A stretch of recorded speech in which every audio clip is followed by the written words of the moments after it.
એટલા જ માટે ત્યારથી નિયમ બન્યો છે. ધ્યાન દેજો બરાબર કથામાં. જ્યાં જ્યાં અલખના પાઠ થાય ત્યાં તમને સદગુરુ શબ્દ પૂછે કે દેજો પ્રમાણ, તારું પ્રમાણ દે.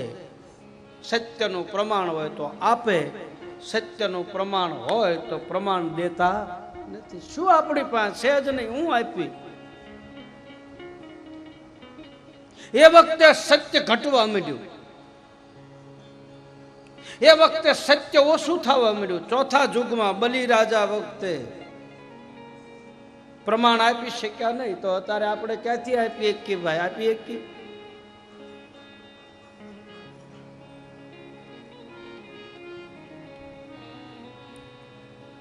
કુંભા અને નીલમના જીવનમાં આ પ્રમાણ આપવાની વાત એ વખતે પણ થઈ હતી.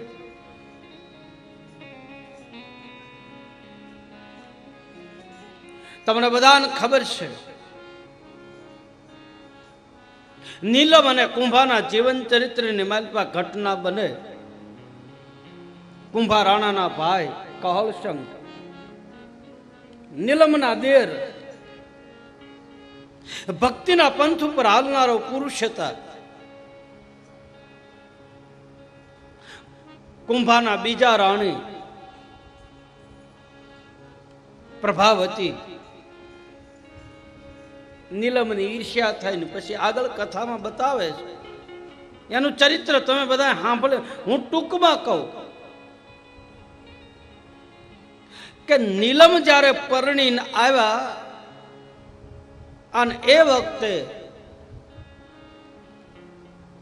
કુંભાના બીજા રાણીઓ હતા, એને ઈર્ષ્યા થઈ.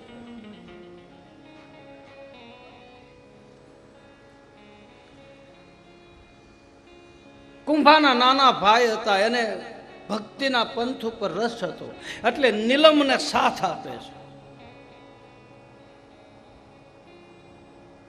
એમાં એક દિવસ કહલસંગનો માલપાથી આત્મા જાગૃત થયો, મતલબ એને ભાવ પેદા થયો કે આ વસ્તુ છે શું, લાય હું પૂછું. એટલે નીલમને પૂછે કે આ છે શું, સત્ય વસ્તુ શું છે? એટલે એના માટે નીલમને જવાબ આપ્યો કે તમારે એના માટે સદગુરુ બનાવવા પડે. ગુરુચરણમાં બેસીને તમને આ વસ્તુ પ્રાપ્ત થાય. બોલે ગુરુ કોને કરું? તમને જેના ઉપર પ્રેમ હોય એને કરો. એ વખતે કહલસંગ એમ કહે છે, નીલમના દેર, એના દેવર કુંભાથી નાના ભાઈ, કે મને તો તમારા ઉપર વધારે પ્રેમ છે. તમે ભાભી છો, માં છો અને ભક્તિના પંથ ઉપર છો, તો તમે મને કંઈક આમાં ઉપદેશ આપો.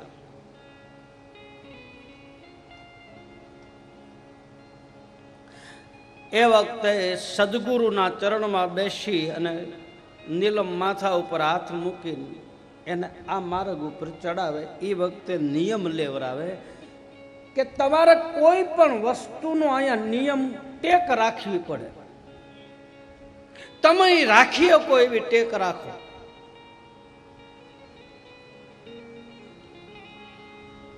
તો એ એમ કહે છે કે આજથી કોઈ દિવસ કોઈના અવગુણ મારે જોવા નહીં, અને જોવાઈ જાય તો જિંદગીમાં મરી જાવ તો કોઈને કહેવા નહીં. આવું ગુરુની પાસે ટેક લીધી ભક્ત કોટીનો હાથ. હવે એના કુંભાના મૂળ જે રાણી હતા પ્રભાવતી,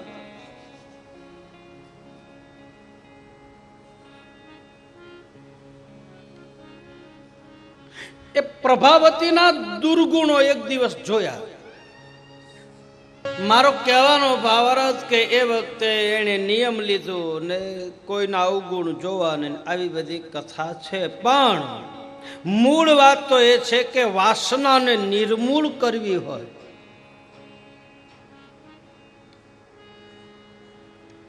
વાસના સત્યનું પ્રમાણ. એ વખતે પ્રભાવતીએ કપટ કરી અને નીલમના દેવરને એનાય દેવર થાય એને મારવાનું કાવતરું ઘડે છે, આવું લખે છે. કારણ કે એના દુર્ગુણ, એના ભાભીના અવગુણ જોયા એટલે એને ડર લાગ્યો કે આને મારી નાખો, આનું કાસળ કાઢી નાખો. એક દિવસ નીલમ પાટે ગયા, કહળસંગ ભગતને વાયક મળ્યું, એને આ પાડી. આ બાજુ એમ કહ્યું છે કુંભાઈએ કે ભાઈ તમે ફૂલ બગીચામાંથી લઈ અને મારા રાજભવનમાં ફૂલહાર પોગાડો. એક બાજુ વાયક આપ્યું છે, એક બાજુ હા પાડી દીધી. એમાં તમે જોજો જે ખાડો ખોદે ની જ પડે. આ જ વાત છે, ધ્યાન કરજો. બહુ તમે કોકનું બુરું કરો ત્યાં તમારું જ થાય. હવે આ કહળસંગને મારવાની એના હગ્ગા ભાભીએ ષડયંત્ર રચ્યું કે બગીચામાં ફૂલ લેવા જાય ને તારે આ 4 જણાને ઊભા રાખીને એનું ધડથી માથું જુદું કરવું. હવે જે કહળસંગ હતો ને એનો ભાઈબંધ એની ભાભીનો હગ્ગો ભાઈ, એ બે પાસે હારે બે ભક્તિના માર્ગ ઉપર ચડેલા. એટલે એણે કીધું કે ભાઈ આજ મારે ધર્મ સંકટ આવ્યું. એક બાજુ મારે પાટમાં જવાનું છે, એક બાજુ મારે ફૂલ રાજમાં પોગાડવા. એટલે ઓલાએ એના ભાભીનો ભાઈ હતો ને એને શું કીધું, તમે પાટમાં જાઓ, ફૂલ હું પોગાડી દઈશ. રાત્રિનો સમય હતો. હવે વહેલા સવારમાં પ્રાતઃ કાલે આ પ્રભાવતીનો ભાઈ ફૂલ લેવા ગયો. ઓલા મારવા વાળાને એમ છે કે કહળસંગ છે એટલે એને કાસલ કાઢ્યું, એના હગ્ગા ભાઈનું માથું કપાઈ ગયું. ઓલો તો અલખના અંજવાળે બેઠો છે. સવાર પડે, કુંભો સભા પડે ને બધી વાત થાય ને પછી એ મડદાને આમ રાજની માલપા લાવે. એક બાજુ માથું, એક બાજુ ધડ. અને એ વખતે નીલમ અને કહળસંગની માથે આળ આવે કે તમે માર્યા છે. અને પછી નીલમ અને કહળસંગ, કારણ કે નીલમ એના ગુરુ હતા, આ મારી માથે પાપ આવ્યું, શું થયું બતાવો. હવે કહે કે મેં મારા ભાભીના દુર્ગુણો જોયા, જો કહે તો ગુરુ પાસે વચન આપ્યું હોય એ તૂટે, ન કહે તો એનું મોત થાય.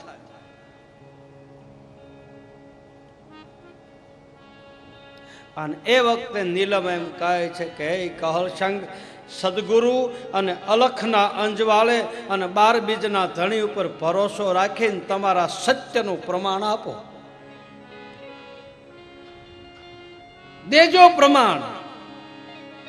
આ પ્રચલિત શબ્દ બલિરાજાએ પાઠ માંડ્યો, ન્યાથી આ નિજાર પંથની માલપા આ શબ્દ આવ્યો, દેજો પ્રમાણ.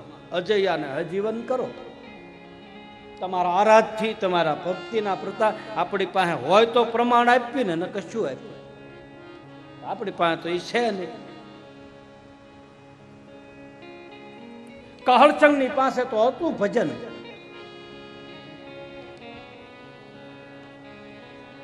અને પછી કહળસંગ હાથમાં એક તારો લઈ અને ભરી સભાની માલપા એક બાજુ મળદું પડ્યું, એક બાજુ નીલમ, એક બાજુ કુંભો. અને પછી હાથમાં એક તારો લઈ સતની વાણીનું ભજન આપ્યું. ભાઈ સતનું પ્રમાણ આપે. પ્રથમ તો એ પ્રહલાદે જાણી રાજા હરિચંદ્ર તારા દે. પ્રથમ તો પ્રહલાદે જાણી રાજા હરિચંદ્ર તારા દે રાણી. પ્રથમ તો પ્રહલાદે જાણી રાજા હરિચંદ્ર તારા દે.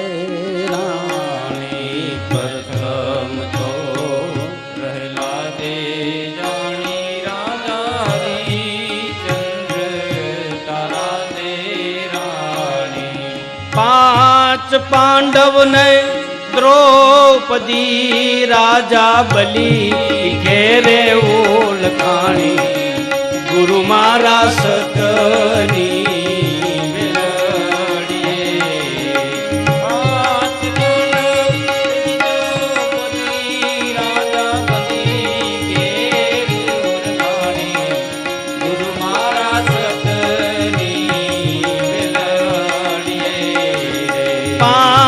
પાંડવ ને દ્રૌપદી રાજા બલી ઘેરે ઓળખાણી ગુરુ મારા સતની વેલડીએ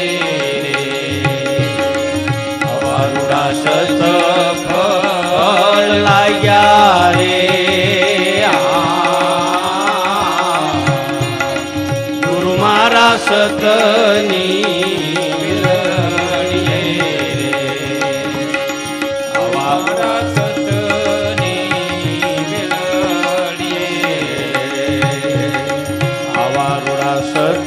ફળ લાગ્યા રે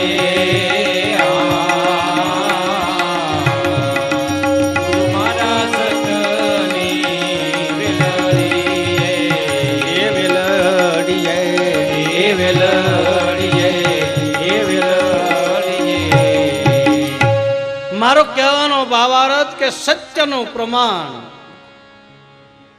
ભજનનું પ્રમાણ, ભક્તિનું પ્રમાણ, અને પ્રમાણ વગર તો કોઈ માને નહીં ભાઈ. ચોથા યુગમાં અજયા હજીવન ન થઈ, હજી પડી છે.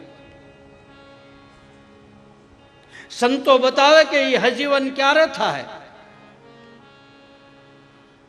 તો કહે છે કે અત્યારે 12 કરોડ રામદેવજી મહારાજના ભક્તો છે. કેટલા? 12 કરોડ. મન વચન કર્મથી માનનારા કાયદેસરના અધિકારી જીવડાઓ, જેને મોર સાપના પંજા લાગી ગયેલા છે, એવા 12 કરોડ જીવ છે અત્યારે હાલમાં આપણા દેશની માલપા. બાકી આવી કથાઓ હાલતી હોય ને આપણને થોડાક દી રંગ લાગે, ઈ પાછા જુદા.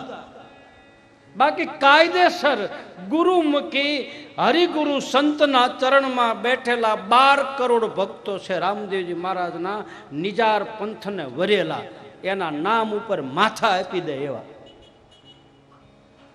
હવે 33માં કેટલા બાકી રહ્યા? હા, 33 માંથી 12 કાઢો તો વાહે કેટલા વધે? કોક તો હિસાબ કરો. એલા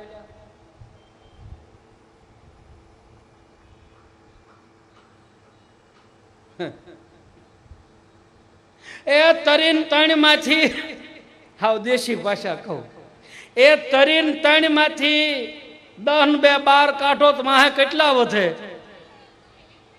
હે 21 વધે ને? હા તો હા, દેશી ભાષામાં કીધું થાળી હુજી. 3 માંથી 10 ને 2 12 કાઢો તો વાહે કેટલા વધે? 20 ને 1 21 વધે. હવે 21 કરોડ બાકી રહ્યા છે રામદેવજી મહારાજની નિજાર પંથના મહાપુરુષો. 21 કરોડ થાય અને ઓલા 13 કરોડ ભેગા થાય અને 33 થાય, તે દિવસે પાછી અજયા હજીવન થાય. ત્યાં સુધી એનો પાઠ એમ પડ્યો. એટલે રામદેવજી મહારાજના નિજાર પંથનો પ્રચાર, મહાધર્મનો પ્રચાર ઠેર ઠેર રામદેવજી મહારાજની ભક્તિ ગાતી જાય. તેમ જો ધીરે ધીરે ધીરે ધીરે ધીરે ધીરે ધીરે ધીરે ધીરે ધીરે આ 10 5,000 કે 2,000 કે 500 માણસ બેઠા હોય, એમાંથી 2 જીવ જાગે, એ એમાં ફળે. કઈ બધા ન જાગે ના રે ના.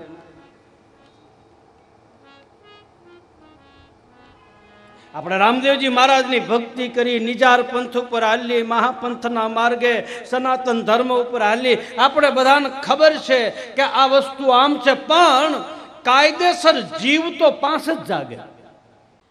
હારા વિચાર હોય ને ભાઈ, હારા માણસો હોય, ભક્તિ કરતા હોય, સજ્જન માણસ હોય, એની હારે બેહવામાં, એના ઘરે પાણી પીવામાં કે રોટલો ખાવામાં કોઈ દોષ લાગતો નથી. કરોડો રૂપિયા હોય, મદિરાપાન કરતો હોય, જુગાર રમતો હોય, ન કરવાના કર્મ કરતો હોય અને આમ ઘરમાં આમ આમ પીન દેકારો કરતો હોય ને માંસ ને ન ખાવાની હોય, એ ભલે ઊંચા કુળનો હોય પણ એના ઘરે પાણી ન પીવું, એનાથી અભડાય. ભલે ઊંચું કુળ હોય પણ એના કર્મ તો જુઓ.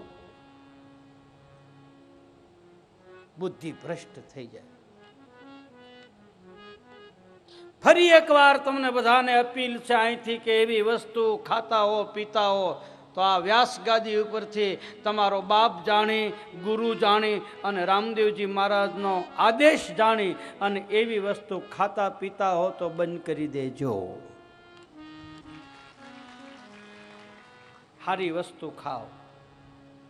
જેના ઘરે આવી વસ્તુઓ, રામદેવજી મહારાજે સમાધિ લેતી વખતે કીધું કે મારા પાટમાં બેઠા પછી, મારા અલખના અંજવાળે આવ્યા પછી મદિરાપાન ન કરતા, માંસ ન ખાતા, ખોટા વેચન ન કરતા, ખોટા કર્મ ન કરતા.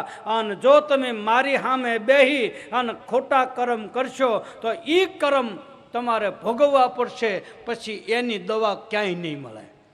રામદેવજી મહારાજ બોલ્યા, સગુણાને કહી દીધું, હાસુ રે બોલો ને મારા બેન, એ નહીતર કાઢું કાળો કોઠ રે. હવે હગી બેન ને કહી દીધું કે મારી પાસે ખોટું નહીં હાલ,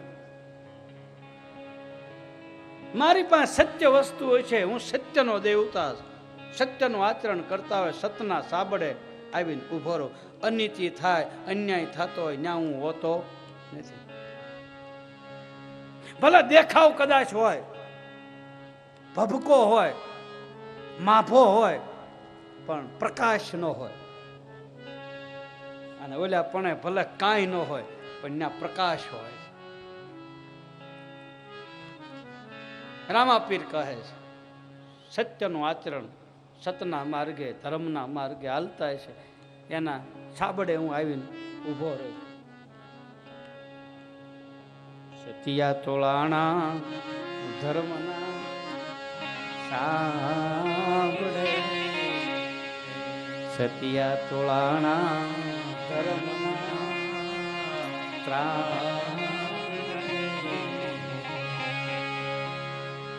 એને વિપત્યું આવે ને એ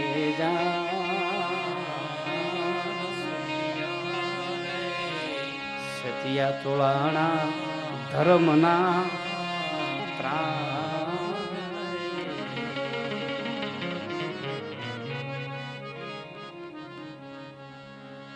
આત્મનિવેદન હોય એવું કહી દેવું, જેવા સહી એવા એમ આવા સહી.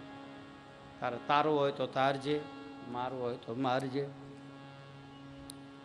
અને તું ઉગારે જ, તું ન ઉગાર તો કોણ ઉગારે? તારા પગ પકડી લીધા હોય પછી હવે અમારે જાવું ક્યાં? એ ભાઈ ભગવાન રામ છે ને ચિત્રકૂટમાં બેઠા હતા,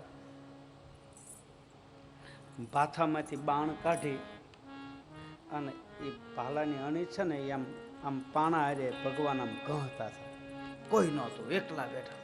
પછી આમ ધાર કાઢીને આપણે આમ ન જોઈ એમ ભગવાને ભાલાના બાણની અણીને આમ ધાર કાઢીને જોઈ. પછી ઈ બાણ છે ને આમ આમ ધરતીમાં ખૂતાડ્યું ભગવાને. ખૂતાડીને બહાર કાઢ્યું ને તો એના બાણની અણી હતી ને એ લોહીવાળી બગડી, રક્તવાળી. એટલે ભગવાનને થયું ચાલુ મારા હાથથી કોકને બાણ વાગી ગયું. એટલે લક્ષ્મણજીને બોલાવ્યો અને કહે છે, લક્ષ્મણ અહીં આવ્યો તો આ માટી આઘી કરતો. માટી આઘી કરીને તો નીચેથી મેઢક એટલે ડેડકો નીકળ્યો. ડેડકાના પીઠની માલપા ભગવાનનું બાણ વાગ્યું. ભગવાન દયાળુ છે, કરુણા નિધાન છે. એને ડેડકાના હાથમાં લીધો, માથા ઉપર આમ હાથ ફેર્યો કે મારું બાણ આવતું હતું તો તારા આઘું વયું જવું જોઈએ. ડેડક્યો કાંઈ બોલ્યો જ નહીં. બોલે હું તને વાછા આપું, કાંઈક બોલ. ડેટકો ન બોલ્યો, પણ લક્ષ્મણજી બોલ્યા. પ્રભુ એ નહીં બોલે. બોલે કેમ? હું એના વાછા તોય નહીં બોલે. કાં? કે તમારા બાણ જેને જેને અડી ગયા ને એ બધા બોલતા બંધ થઈ ગયા. રામ બાણ વાગ્યા હોય એ જાણે, બોલો મૂર્ખ્યો મનમાં હું માણે. એની વેખરી વાણી બંધ થઈ ગઈ. તોય તારે જવાબ આપવો પડે.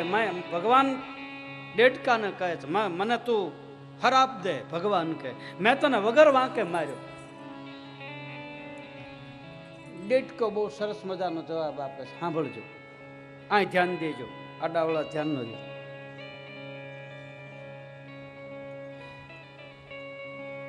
ડેડકો કહે પ્રભુ દુનિયા બાણ મારે ને તારે એમ તમારા ચરણમાં આવી, તું ઊભો થઈને અમને બાણ મારી તો અમારે જાવું ક્યાં? રામ પતિત પાવન જગ યહી અતિ દીન પિયારે જાહુ મહાતજી ચરણ તુમારે. એવા રસીલા નૈન મૂકીને બીજે હવે જવાય ક્યાં? ચરણ ગ્રહ્યું મેં આપનું, શરણ છોડીને હવે બીજે જવાય ક્યાં? ડાલીને 9 પ્રકારની ભક્તિ રામદેવજી મહારાજે આપી છે. ડાલીબાઈ પોતાના નિવાસ સ્થાન તરફ જાય, રામદેવજી મહારાજ પોતાના નિવાસ સ્થાન તરફ આવે. સરસ મજાની કથા. નેતલદે નું પ્રાગટ્ય. ઉમરકોટના સોઢા રાજાને ત્યાં નેતલદેનું પ્રાગટ્ય થાય. આગલા અવતારના નેતલદે રૂક્ષ્મણી, એના આગલા અવતારના સીતાજી. પહેલા સીતાજી બન્યા, પછી રૂક્ષ્મણી બન્યા. દુર્વાસાએ શ્રાપ આપ્યો એટલે એનો બીજો જન્મ ઉમરકોટના સોઢા રાજાને ત્યાં નેતલદે તરીકે થાય છે. આધ્યાત્મિક માર્ગ ઉપર બતાવે. નેતલદે એટલે જીવ થાય. એ હાલી શકતા નથી, જોઈ શકતા નથી, શરીરમાં રોગ છે. આ જીવ અજ્ઞાનતા ભરેલો અંધકારમાં છે. એને આંખ્યું છે છતાં જ્ઞાનના નેત્રો ખુલતા નથી, એટલે અંધ છે. અપંગ છે એટલે એ સાધનાના માર્ગ ઉપર સદગુરુ વગેરે હાલી શકતો નથી, એટલે નેતલદેને અપંગ બનાવ્યા. અપંગ બતાવ્યા હતા નહીં. શરીરમાં રોગ છે એટલે જ્યાં સુધી હરિભજન ન થાય ત્યાં સુધી ભવરોગ મટતો નથી. રામના બની જાય, રામદેવજી મહારાજની હારે હથેવાળા મળી જાય, એના ભવ રોગ મટી જાય છે. ભગવાનની હારે પરણી જાય. સંતોનું પ્રમાણ. રામ નામ કી ઔષધિ ખરી નીતિ સે ખાય. અંગ પીડા જેને આવે નહીં એને પછી મહારોગ મટી જાય. નેતલદે એટલે જીવ થાય. અને આ જીવ આવી રીતનો અંધ છે, અપંગ છે, હાલી શકતો નથી, શરીરમાં રોગ છે. અને આ જીવ ભગવાનને સંદેશો મોકલે. ભગવાન શિવ ભવાનીને કહે છે કે હે દેવી, મહાપંથની કથા અને મહાધર્મની કથા કોણ વર્ણન કરી શકે? છતાંય જગતના હિત માટે આ જીવનું કલ્યાણ કરવા હેતુ આપે જે પ્રશ્ન પૂછ્યા એનો હું આપને સંક્ષેપમાં જવાબ આપું. બાકી કથા એ તો સકલ લોક જગ પાવની ગંગા, એ તો જગતનું હિત કરનારી છે. પછી કથા રામકથા હોય તોય ભલે, શિવ કથા હોય તોય ભલે, ભગવત ચરિત્ર હોય તોય ભલે, અને રામદેવ કથા હોય તોય ભલે. કથા એ જીવનું કલ્યાણ કરે છે. આવું ભગવાન શિવ ભવાનીને કહે છે. આવો જ પ્રશ્ન ભગવાન રામ અને જાનકીજી એક દિવસ સરયુના કિનારા ઉપર બેઠા છે. શાંત વાતાવરણ, મંદ મંદ સુગંધ પવન વાય છે. અને એમાં જાનકીજી ભગવાન રામને કહે છે કે હે પ્રભુ, જેના માટે આપ યુગો યુગોથી અવતાર ધારણ કરો છો, એ સનાતન ધર્મ, નિજ ધર્મ, આદિ ધર્મ, બીજ ધર્મ, આ છે શું? આપ મને વિસ્તારથી આખી કથા સંભળાવો. ભગવાન રાઘવ જાનકીજીને જવાબ આપે. વારંવાર જાનકીજી જિજ્ઞાસુ શ્રોતા બની અને ભગવાનને પૂછે છે. અધિકારી હો તો આપ બતાવો. ભગવાન રાઘવ કહે છે, દેવી, અત્યારે તમારું મન ઉદ્વેગ પામેલું છે. ઉદ્વેગ પામેલા મનથી લીધેલું જ્ઞાન અથવા તો ઉપદેશ ભીતરમાં ઠેરાતો નથી. જ્ઞાન પ્રાપ્ત કરવા માટે સ્થિરતા જોઈએ. શાંત, ભીતરમાં શાંત વાતાવરણ હોય, અથવા તો આપણો માયલો શાંત થાય, પછી જ કોઈ સદગુરુ મને ને તમને આ દિવ્ય બોધ આપે છે. ઉલઝન પામેલા મનથી, ઉદ્વેગ પામેલા મનથી લીધેલું જ્ઞાન અથવા તો ઉપદેશ અથવા તો સદગુરુએ આપેલો મંત્ર, એ મંત્ર ભીતરમાં ઠેરાતો નથી. સંશયો થયા કરે. ઠેરાય ખરો, પણ જેવું જોઈએ એવું આપણને સુખ મળે નહીં. સંશયો થયા કરે. આમ હશે, આમ હશે, આ હાસુ હશે, આ હાસુ છે. સ્થિરતા પ્રાપ્ત કરે, પોતાના મનને શાંત કરે અને સદગુરુ જે આપે એમાં પૂર્ણ ભરોસો રાખી અને જો જ્ઞાન ધારણ કરે તો એ જ્ઞાન ભીતરમાં પ્રકાશ પાડે. એના માટે લાયક બનવું પડે, એના માટે અધિકારપણું લેવું પડે, આપણે એવું બનવું પડે. જ્યાં સુધી આપણે પાત્રતા ન બની, આપણી લાયકાત ન હોય, ત્યાં સુધી સદગુરુ કે સંત કે મહાપુરુષ દિવ્ય જ્ઞાન આપતા નથી. જ્ઞાન તો છે, આ જીવ ને અજ્ઞાનતા તો નથી જ. જીવ જાણે તો છે જ, પણ એના અનુભવમાં આવતું નથી. બાકી ખબર તો છે. જ્યાં સુધી જ્ઞાન અનુભવમાં ન આવે ત્યાં સુધી જ્ઞાનનો પ્રકાશ ભીતરમાં પડતો નથી.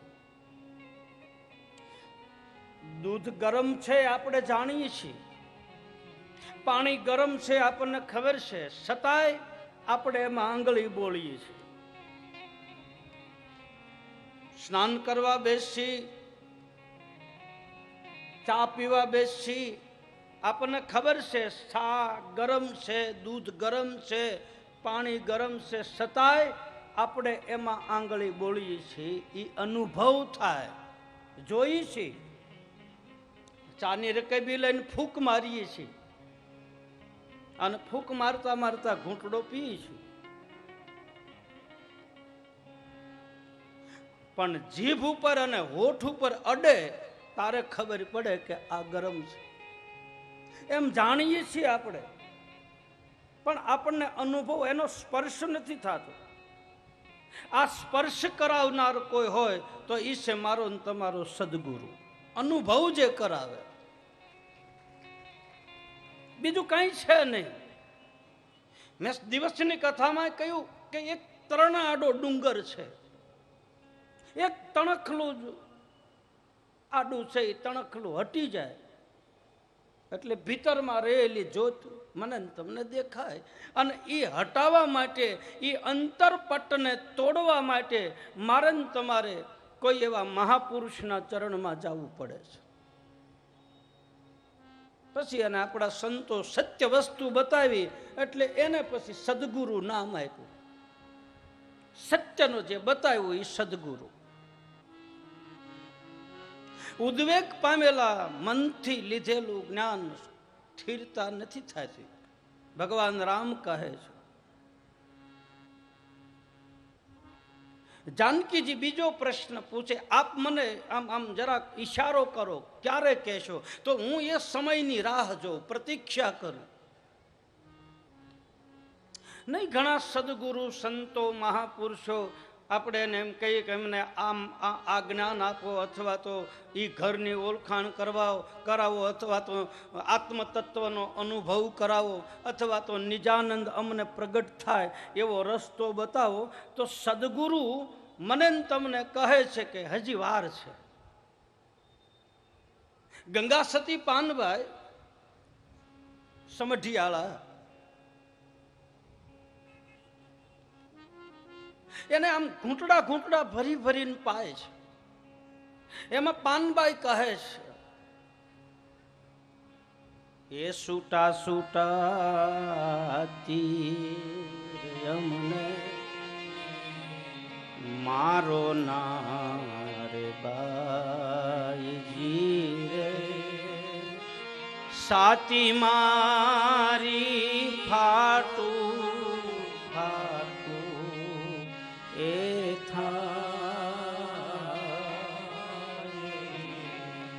સૂટા સૂટા તીર યમુને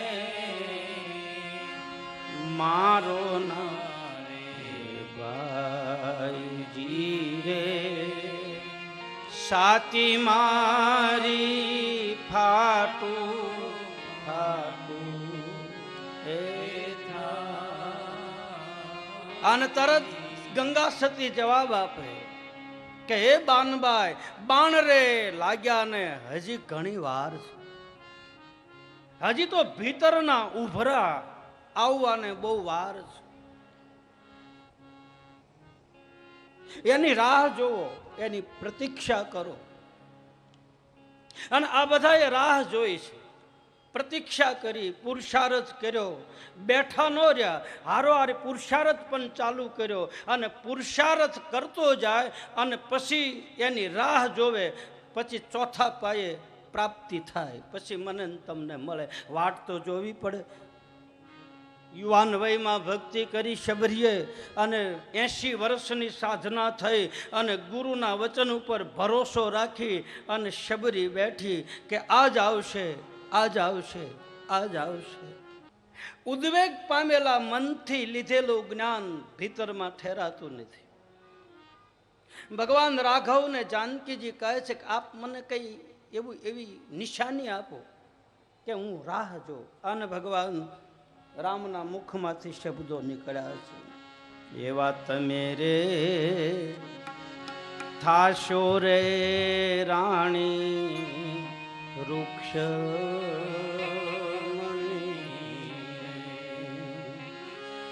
અને લક્ષ્મણ લેશે યાદવ કુળ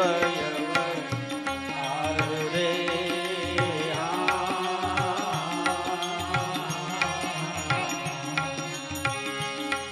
અને લેશે યાદવ કુળ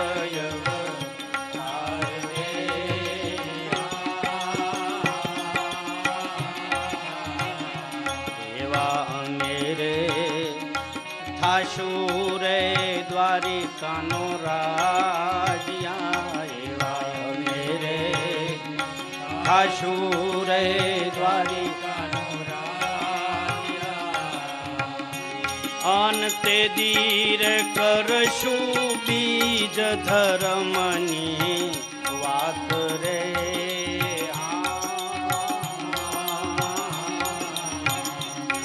અંતે દીર કરશું બીજ ધર્મની વાત રે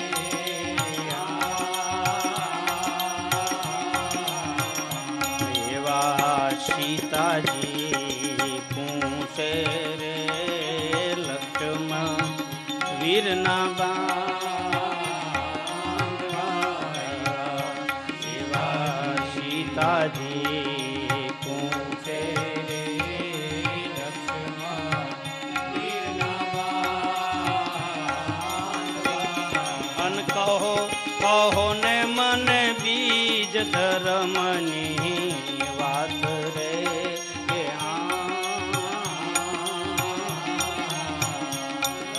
કહો ને મને બીજ ધર્મની વાત રે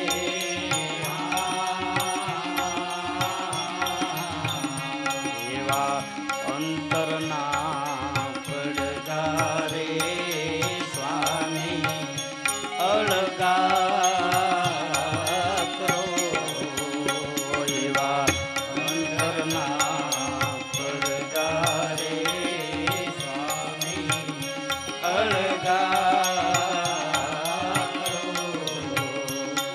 એ હું સૌ તમારા ઘરડા કેરી હાર રે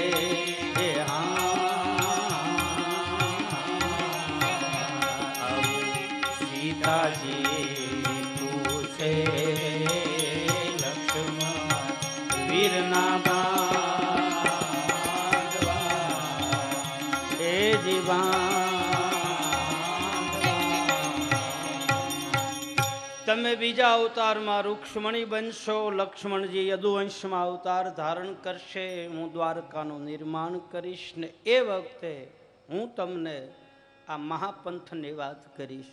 અત્યારે આ વાતને પડદો રાખો. આવું જાનકીજી ભગવાન રાઘવને પૂછે અને એનો જવાબ આપે. આ રામચરિત માનસની કથાનું પ્રમાણ. નિજાર ધર્મની કથા, આદિ ધર્મની કથા, જૂના ધર્મની કથા, બીજ ધર્મની કથા, આ મૂળ જે ધર્મની કથા એ બધાય શાસ્ત્રોની અંદર આપેલી છે. પહેલું પ્રમાણ આપ્યું રામચરિત માનસની કથાનું. મારો કહેવાનો ભાવાર્થ કે ધર્મની માલપા નિજાર પંથને જે વરેલા પુરુષ છે એની પાસે પહેલી વસ્તુ ધર્મને વરેલા હોય એની પાસે પહેલા તો સત્ય હોવું જોઈએ, હાસું હોવું જોઈએ. અને સત્ય વસ્તુ હોય ને એનો પ્રભાવ પડે, એનો મૂલ થાય. હાસી વસ્તુ હોય એના મૂલ થાય. એને જાણવા વાળા હોય છે, ન હોય એમ ન હોય. હીરાની કિંમત કરવા વાળા ઝવેરી કોક મળી જ જાય છે. અને એ ઝવેરી કઈ શેરીએ ન હોય. એ તો આખા મોલ્લાની માલિકા એક જ એવો હોય કે એ હીરાને પારખતો હોય, બાકી બધા ન પારખતો. પણ સત્યને મેળવવા માટે કહાવવું પડે છે, સત્યને મેળવવા માટે કસાવવું પડે, સત્યને મેળવવા માટે વલોવવું પડે. આ ધર્મને જો વરવું હોય, આ હરિગુરુ સંતના ચરણમાં જવું હોય તો પહેલી વસ્તુ તો એને સત્ય વસ્તુ જોઈએ. એટલે ભાગવતમાં બતાવે છે કે આ ધર્મનો પાયો, પહેલો પાયો છે એ સત્યનો પાયો.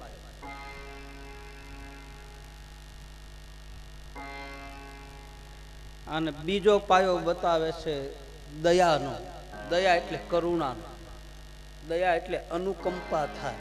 દયા એટલે કોઈ પણ જીવ દુખી હોય અને એ જીવને જોઈ અને આપણી આંખોમાં પાણી આવી જાય, આપણી આંખોના ખૂણા ભીના થઈ જાય તો સમજી લેવાનું આપણી માલપા કરુણા ભરી છે અને આપણી માલપા દયાનો જન્મ થયો.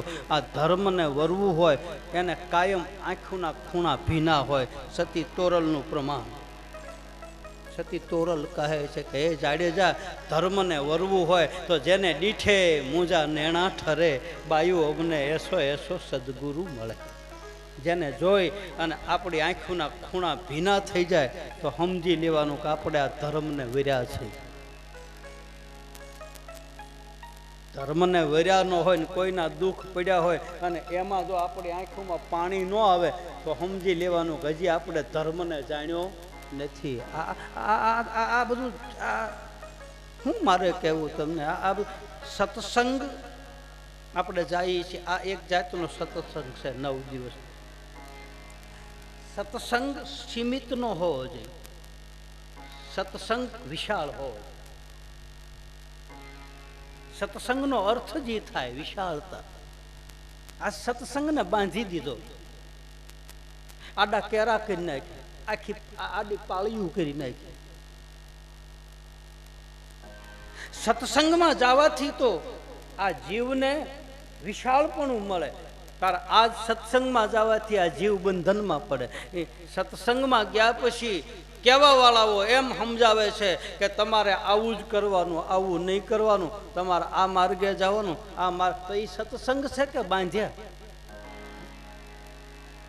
સત્સંગમાં ગયા પછી તો જીવ છૂટો થાય, જીવને આમાં વિકાસ મળે. અને મારા ને તમારા જીવને વિકાસ આપે ને એનું નામ જ સત્સંગ. મારા ને તમારા જીવને બાંધી દે ને એ તો બંધન થયું.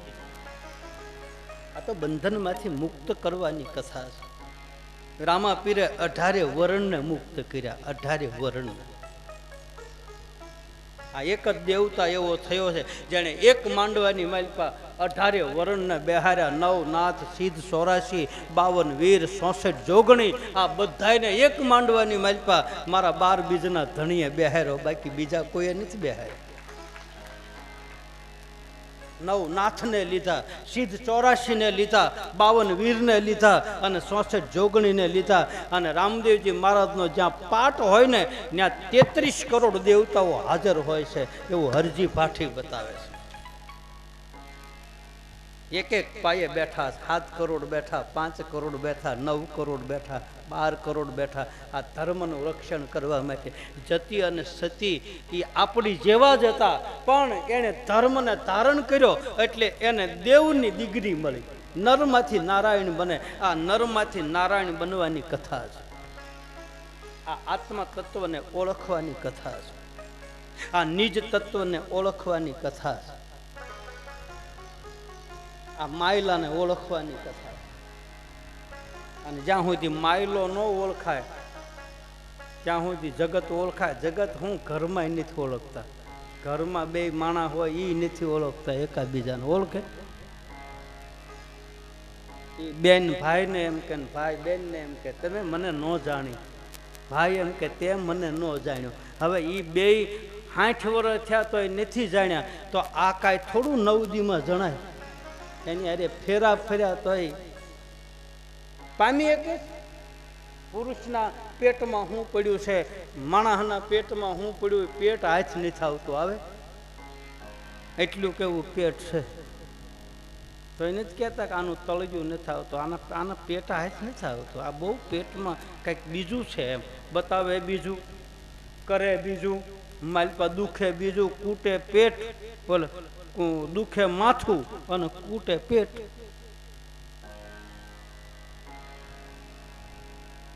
ધર્મમાં સત્ય હોવું જોઈએ. બીજો પાયો છે દયાનો, પ્રેમ હોવો જોઈએ, કરુણા હોવી જોઈએ. ધર્મમાં વરેલો માણસ તો પ્રેમી આત્મા હોય. એને 18 વર્ણ ઉપર પ્રેમ થાય, એને કોઈના પ્રત્યે રાગ દ્વેષ ન થાય. અને રાગ દ્વેષ જે કરે ને એ ધર્મને વર્યો ન કહેવાય એવું રામદેવજી મહારાજ કહે. રામદેવજી મહારાજે ડાલીબાઈને પ્રેમ કર્યો અને કોઢિયાન રક્ત પિત્યાને કોઢ કર્યો. એને પાસે બેહારા, એના ત્યાગ નથી કર્યો.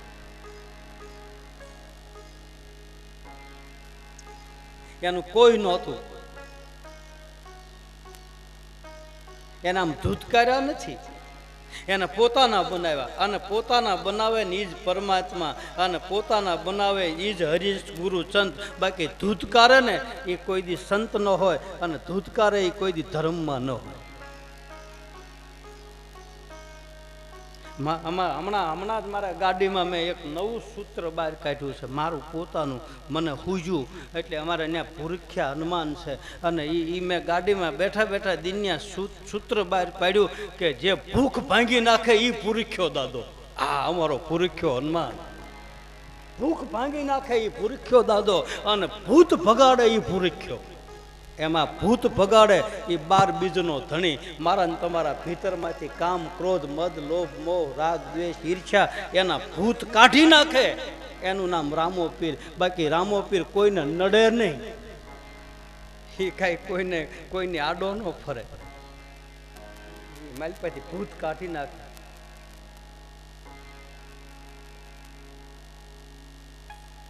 સત્ય, દયા અને દાન. ત્રીજો પાયો છે દાતાર. દાતાર એટલે પીર, દાન એટલે પીર થાય, પીરાય. જે દાતાર માણસ હોય એની માલિપા પીરાય પ્રગટ થાય. આ રામાપીર શબ્દ છે ને, એ શબ્દ મુસલમાન ભાઈ બહેનનો શબ્દ નથી. પીર શબ્દ તો આદિ અનાદિ કાળનો શબ્દ છે. નરસિંહ મહેતા વૈષ્ણવ ધર્મ પાળતા, નરસિંહ મહેતા ધર્મ પાળતા, વૈષ્ણવ, ઠાકોરજીની ઉપાસના કરતા, દ્વારકાધીશની ઉપાસના કરતા. એના એક ભજનની માલિપા પીર શબ્દ આવે છે. વૈષ્ણવ વજન તો તેને કહીએ જે પીર પરાઈ જાય. હવે એ તો ઉપાસના કરે છે દ્વારકાધીશની, તો એને પીર શબ્દ કેમ લે? પીર એટલે જેના ભીતરની માલિપા હારો વિચાર પ્રગટ થઈ જાય ને એને પીર કહે. રામો પીર કાંઈ ભાદરવા મહિનામાં જ પ્રગટ નથી થતો, રામ કાંઈ ચૈતર મહિનામાં જ પ્રગટ નથી થતો, કૃષ્ણ કાંઈ આઠમને દી પ્રગટ નથી થતો, માતાજી કાંઈ નોરતામાં 9 દિવસ જ પ્રગટ નથી થતી. એ તો 24 કલાક પ્રગટ થાય. અને મારા ને તમારા ભીતરની માલિપા આવો હારો વિચાર પ્રગટ થઈ જાય ને તો સમજી લેવાનું કે આપણા રામા પીર પ્રગટ થઈ ગયો. કાંઈ ધૂણે પ્રગટ ન થાય, હારો વિચાર આવી જાય.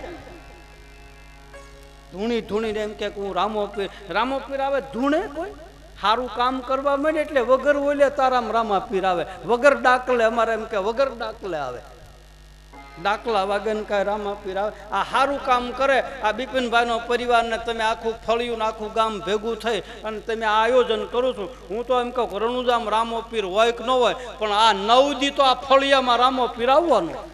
અત્યારે અહીંયા પ્રગટ થઈ ગયો. લ્યો, આ પ્રગટ થઈ ગયો કહેવાય. આ બધા આપણે હામાં બેઠા છીએ ને આમે હામામાં ગાડલા પાથરી જ્યાં પંખા પરે એ વાતે ગાતે આવ્યા તો પ્રગટ જ થયો કહેવાય ને, કે નહીં? અને પ્રગટ થાય તો જ પ્રગટીકરણ થાય, અને પ્રગટ થાય ત્યાં જ પ્રેમ થાય. બાકી પ્રગટ ન હોય ત્યાં કોઈ દી પ્રેમ થતો નથી. મળદાને કોઈ દી કોઈએ પ્રેમ કર્યો? એ તો ચેતના હોય ને પ્રેમ થાય.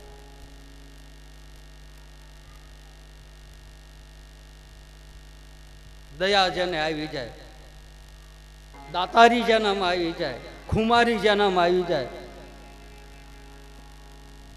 પહેલો પાયો છે સત્ય, બીજો પાયો છે દાન, ત્રીજો પાયો તપ, અને ચોથો પાયો છે સત્ય, દયા, દાન અને તપ.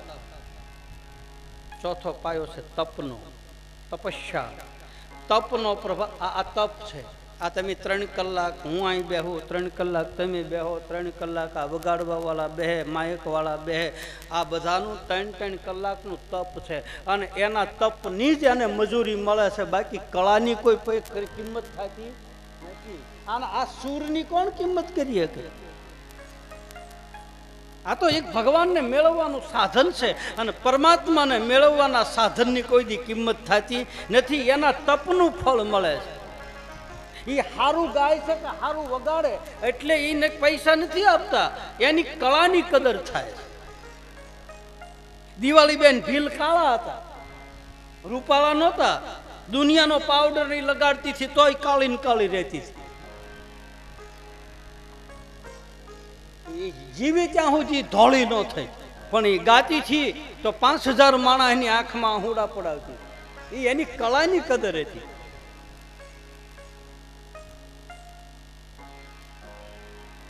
અને કળાની કદર થાય. તમે તપ કરો એટલે તમારી કદર થાય. આ વગાડવાના પૈસા નથી લેતા. સામેવાળી વ્યક્તિ એની કળાની કદર કરી અને એને પ્રોત્સાહન કરે છે. આ આપણા સમાજની માલપા એ તો હવે દાડીને મજૂરી થઈ, નકર દાડી અને મજૂરી નહોતી પહેલા તમે કામ કરવા જાઓ ને તો તમારા કામની કદર કરીને તમને પ્રોત્સાહન કરતા, એટલે તમને આમ આમ આમ ધગશ થાય કે ફલાણા ભાઈએ મને મારું સન્માન કર્યું છે, મારી એને આમ આગળ વધવાની ધગશ મળે. આ દાડી અને મજૂરી આવીને એટલે કામમાં માથાકૂટ થઈ. બાકી કદર કરવા વાળા તો પડ્યા છે, કદર કરવી જ પડે. આ દીકરીઓએ ગાયું હમણાં, તો દીકરીઓની કદર કરીએ. ભાઈએ નો કીધું એને શું આપી શકે, પણ એની કળાની કિંમત કરીએ કે એને હાથથી સન્માન કર્યું, બધાને આપણને ફૂલડે વધાવ્યા, એની કળાની કદર કરી. બાકી દીકરીને 500 રૂપિયા આપણે શું 500 રૂપિયાને આવે શું અત્યારે આવે, પણ અત્યારે એ વખતે એને 500 આપ્યા હોય ને તો એ વખતે એને 5 લાખ જેવા 500 લાગે, કારણ કે એની કળાની કદર થઈ. 4 પદાર્થની વાત અથવા તો શારે પાયા મજબૂત કરવાની વાત. પ્રથમ પાયો સત્યનો, બીજો પાયો છે તપ, પછી છે દાન અને પછી છે પુરુષાર્થ. સત્ય વસ્તુની ચર્ચા આપણે સાથે બેસીને કરીએ છીએ. સત્યને જાણવું સહજ છે, સત્યને અનુભવવું કઠિન છે. કદાચ સત્ય વસ્તુને જાણી શકીએ, પણ એને અનુભવમાં લેવું એ કઠિન છે. એક વખત સત્ય વસ્તુ અનુભવમાં આવી જાય, મતલબ એક વખત સત્ય વસ્તુ પકડાઈ જાય, પછી એ વસ્તુ છૂટતી નથી. સત્યને પામવું, સત્યને પારખવું, સત્યને અનુભવવું, અલગ અલગ ભાષા, અલગ અલગ વાત છે. જાણી શકે પોથીમાંથી, કોઈના કહેવાથી જાણી શકાય, અનુભવમાં આવી જાય અને એ અનુભવ દ્વારા એ સત્યનો પ્રકાશ બીજાને જે પ્રકાશિત કરે, પોતાને જે સત્યનો પ્રકાશ પડ્યો હોય એ પ્રકાશ દ્વારા બીજાને એનો અનુભવ કરાવે, બીજાને સત્યનું પ્રમાણ આપે. એટલે જ નિજાર પંથની માલપા એક શબ્દ આવે છે, દેજો પ્રમાણ, તો કે સત નિર્વાણ. આ બધાને ખબર છે. અનુભવમાં આવી ગયા પછી બીજાને અનુભવ કરાવી શકે જરૂર. સત્યનો પાયો મજબૂત થાય. ધર્મશીલ વ્યક્તિની પાસે પહેલી વસ્તુ સત્ય હોવું જરૂરી છે. નિજાર પંથની ઉપાસના કરનારા જતી સતી નર નારી કોઈ પણ 18 વર્ણમાંથી કોઈ પણ જ્ઞાતિ હોય, એને પહેલું પગથિયું, પહેલું નિયમ, પહેલું એનું આચરણ સત્ય હોવું જોઈએ. અને જ્યાં સત્ય હોય ત્યાં સત્ય વસ્તુ હોય, બરોબર. જ્યાં સત હોય ને સતનું પ્રમાણ હોય જ. એને પ્રમાણ આપવું ન પડે, એના ભીતરમાંથી જ એને પ્રમાણનો પ્રવાહ શરૂ થઈ જાય. તો પહેલો પાયો છે, પહેલું ધર્મશીલ વ્યક્તિનું પહેલું લક્ષણ છે સત્ય. કયું બટન હલાવવાનું? અથવા તો પહેલું લક્ષણ છે પ્રાર્થના, સ્તુતિ, વંદના, આદર ભાવથી આરાધ. એ પણ એક પાયો ગણાય છે. આ બધા આરાધથી જ પામ્યા છે, આ બધા સ્તુતિ કરીને પામ્યા, આ બધા ભજનો ગાય અને ભજન વાણી સંભળાવીને પામ્યા છે. એ પણ એક પાયો છે. પ્રાર્થના કરે તો આદર ભાવથી પ્રાર્થના કરે. પ્રાર્થના કોને કરી? તો કે પ્રહલાદે. પ્રહલાદની પ્રાર્થના શાસ્ત્રોમાં નિયમ, ભાગવતકાર રામચરિત માનસની કથા, રામદેવજી મહારાજની કથામાં પ્રહલાદનું ચરિત્ર બતાવે. એની પ્રાર્થના એવી હતી, એની સ્તુતિ એવી હતી, એની વાણી એવી હતી, એનો આરાધ એવો હતો કે એના આરાધે ધણી આવ્યા અને એ આરાધે 5 કરોડ કર્યા.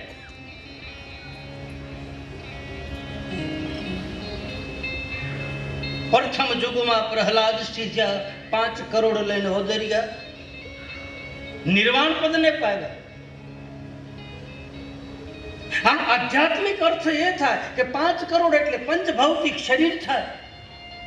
એટલે આ ગતગંગાની માલપા પંજા મેળવે, પંજા મેળવ્યા પછી બ્રહ્મને પકડે, અંગૂઠાને પકડે કે આની અંદર રહેલા પરમ ચેતન પુરુષને તું પકડી લે એટલે પંજા મેળવવાનો નિયમ છે. એકદમ ખુલ્લી કથા છે, કોઈ બંધ બારણે કથા છે નહીં. આ બધું ખુલ્લું આપેલું છે, આધ્યાત્મિક માર્ગ છે. રામદેવજી મહારાજનું ચરિત્ર બહુ તત્વજ્ઞાન ભરેલું છે. મેં સવારની કથામાં આપને કહ્યું કે આની માલપા વેદનો નિચોડ છે, ચારે વેદનો આધાર છે. આ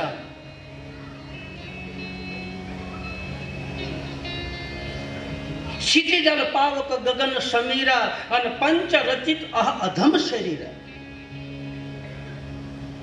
ક્ષિતિજલ પાવક ગગન સમીરા, ક્ષિતિજલ પાવક ગગન સમીરા, ક્ષિતિજલ પાવક ગગન સમીરા, ક્ષિતિજલ પાવક ગગન સમીરા, પંચરચિતય અધમ શરીરા, પંચરચિતય અધમ શરીરા. શ્રી રામ જય રામ જય જય રામ, શ્રી રામ જય રામ જય જય રામ, શ્રી રામ જય રામ જય જય રામ, શ્રી રામ જય રામ જય જય રામ. ક્ષિતિજલ પાવક ગગન સમીરા, ક્ષિતિજલ પાવક ગગન સમીરા, પંચરચિતય અધમ શરીરા, પંચરચિતય અધમ શરીરા. પૃથ્વી જળ અગ્નિ વાયુ આકાશ, ક્ષિતિજલ પાવક ગગન સમીરા અને પંચરચિત અધમ શરીરા. રામદેવજી મહારાજની ઉપાસના કરનારા ભક્તો, જતિસતી, નર નારી, મહાપુરુષો આ પંચભૌતિક શરીરની અંદર રહેલું જે તત્વ છે એ તત્વને કોઈ પકડી લે એ નિજારી. એની અંદર રહેલું તત્વ એને પછી બ્રહ્મ સ્વરૂપ કહે તોય ભલે, એને અહમ બ્રહ્માસ્મિ કહો તોય ભલે, એને તત્વમસી કહો તોય ભલે, એને નિજાનંદ કહો તોય ભલે, એને બ્રહ્માનંદ કહો તોય ભલે, એને અખંડ આનંદ કહો તોય ભલે, એ વસ્તુ જેને પકડાઈ જાય એ નિજારી ગણાય. પછી કપડા ભલે ગમે એવા પહેર્યા હોય, આ કપડા પહેર્યા હોય તોય ભલે, આ પહેર્યા હોય તોય ભલે, અને હાડલા પહેર્યા હોય તોય ભલે. એવું નથી કે હાડલામાં નિજારી નો જણાય, એમાંય જણાય. સતી તોરલ એમાં જણાઈ ગયું, રૂપાદે એમાં લઈ લીધું. એટલે પંજા મેળવે, પંજા મેળવીને તમે જો ભદ્ર મુદ્રા જેને કહે, યોગ શાસ્ત્રની માલપા પતંજલિ મહારાજ 24 મુદ્રાઓ બતાવે. એમાં આ એક ભદ્ર મુદ્રા આવે. ભદ્ર મુદ્રા કોને કહે? પહેલી આંગળી આ અંગૂઠાને અડે અને આ પહેલી આંગળી છે જીવ, બીજું આ તમોગુણ, આ રજોગુણ અને આ સત્વગુણ. જો પંજા શું કામ મેળવે? મેં સંતનો પાસેથી સાંભળેલું કહું છું, રામદેવ કથામાં લખેલું છે એ કહું છું. આ જીવ છે, જીવ મારું મારું કરે. આ પહેલી આંગળી છે કે આપણું ઘર છે, આપણું મકાન છે, આપણો દીકરો છે, આ મારા દીકરાના ઘરેથી છે, આ આંગળી કે ઝાઝા મોટા ભાગે આ આંગળી ઉપયોગમાં આવે. આ જીવ છે, જીવ મારું મારું કરે. પછી છે આ તમોગુણ. કળયુગની માલપા તમોગુણ વધારે છે. પછી ઈથી ઓછો છે રજોગુણ અને ઈથી ઓછો છે સત્વગુણ. સત્વગુણ ક્યાંક જ છે, ઓછો એકદમ. ટસલી આંગળી છે, સત્યની આંગળી છે. આ આંગળી ઉપર ભગવાન કૃષ્ણએ ગોવર્ધન તોડ્યો. કાં પહેલી આંગળી ન રાખી? પહેલી આંગળી સુદર્શન ચક્ર ચડાવ્યું. જીવની વાસનાને પહેલી આંગળીથી સકરેથી જ કાપી. અને આ અંગૂઠો છે એ બ્રહ્મ છે હારે કે અલગ છે? આની હારે જોડાયેલું છે, ત્રણ ગુણથી ન્યારો છે, અલગ છે. આ જે પરમ ચેતના છે એ આ ત્રણ ગુણથી ન્યારો છે, પણ આ જીવ અને ગુણ માની બેઠા છે કે અમે એના છીએ. એને અલગ થઈ જાય, આ ત્રણ ગુણથી જીવ અલગ થઈ જાય અને જો બ્રહ્મને અડી જાય તો એને કહે છે કે અમે બ્રહ્મમાં ભળ્યા, એને કહે છે અમે ગતિમાં ભળ્યા. મોટા ભાગના સંતોના તમે ફોટા જુઓ, મોટા ભાગના મહાપુરુષો જુઓ તો એ આંગળી છે અંગૂઠાને અડાડેલી હોય અથવા તો ભદ્ર મુદ્રામાં બેઠા હોય. પંચભૌતિક શરીરની અંદર રહેલું આ પરમ ચેતના જે સ્વરૂપ છે, પછી એને જ્યોતિ સ્વરૂપ કહો તોય ભલે, એને નિજ સ્વરૂપ કહો તો જે આપણે આ તમારા ભીતરની માત્રા જે ઉગે એ કયો. એને હું એમ નથી કહેતો કે આ ઈ જ વસ્તુ છે, અને કોઈ હજી સુધી નક્કી કર્યું જ નથી કે આ ઈ જ વસ્તુ છે. જેને જેવું દેખાણું એવું લખ્યું. વેદમાં તત્વ જેવું દેખાણું, નિજાર પંથની મારી જ્યોત સ્વરૂપ દેખાણું. કોઈ અંગૂઠા જેવડું કીધું, કોઈ વેચનું કીધું, કોઈ નેતિ નેતિ કહી દીધું, અપાર કહી દીધું. કાનો કોઈ પાર પામે એમ નથી, કોઈ પાવે નહીં પાર તેરા. નિત્યાનંદ લીલાકરણ તન મન વચન કિયા નાથ તુજકો. સર્વ કર્મ સમર્પણા કર જોરી પુની વિનંતી કરું. હે રામદેવ દયા કરો, મૂલ યોગી હે અનાથ કે તેરા નામ હી એક આશરો. કોણ પાર પામી શકે? અશિત ગિરિશમ કજ્જલમ સિંધુ પાત્રે સુરતરુ વર્ષાખા લેખિની પત્ર મુરવી લિખિતી અધિગ્રહિત્વા શારદા સર્વકાલમ તદપિ તવ ગુણાનામ પાર નામીશ. કોણ પાર પામી શકે? દરિયો છે, મીઠાની પૂતળી કદાચ સાગરનું તળિયું લેવા જાય ને તો ભાઈ એ અસંભવ છે, ઓગળી જાય. એમ આમાં બધા ઓગળી ગયા, બાકી હજી સુધી કોઈ કાંઈ નક્કી નથી કર્યું કે આવું જ છે. હા, એના રૂપ આપ્યા અલગ અલગ, એના નામ આપ્યા અલગ અલગ. એને જેટલી કક્ષા હતી એટલું એ ઉડી. અને મને તમને એને જેટલું સત્યને પામવાની કોશિશ કરી, એ સત્ય વસ્તુને પામી અને જાણી અનુભવમાં મૂકી અને પછી જગતને કીધું કે આ વસ્તુ આવી છે. બાકી કાયદા આમ સાતી જીકીને નથી કીધું કોઈ. નેતિ નેતિ જ્યાં વેદ કહે છે, મારું મનડું ત્યાં જાવા ચહે છે. નેતિ નેતિ જ્યાં વેદ કહે છે, મારું મનડું ત્યાં જાવા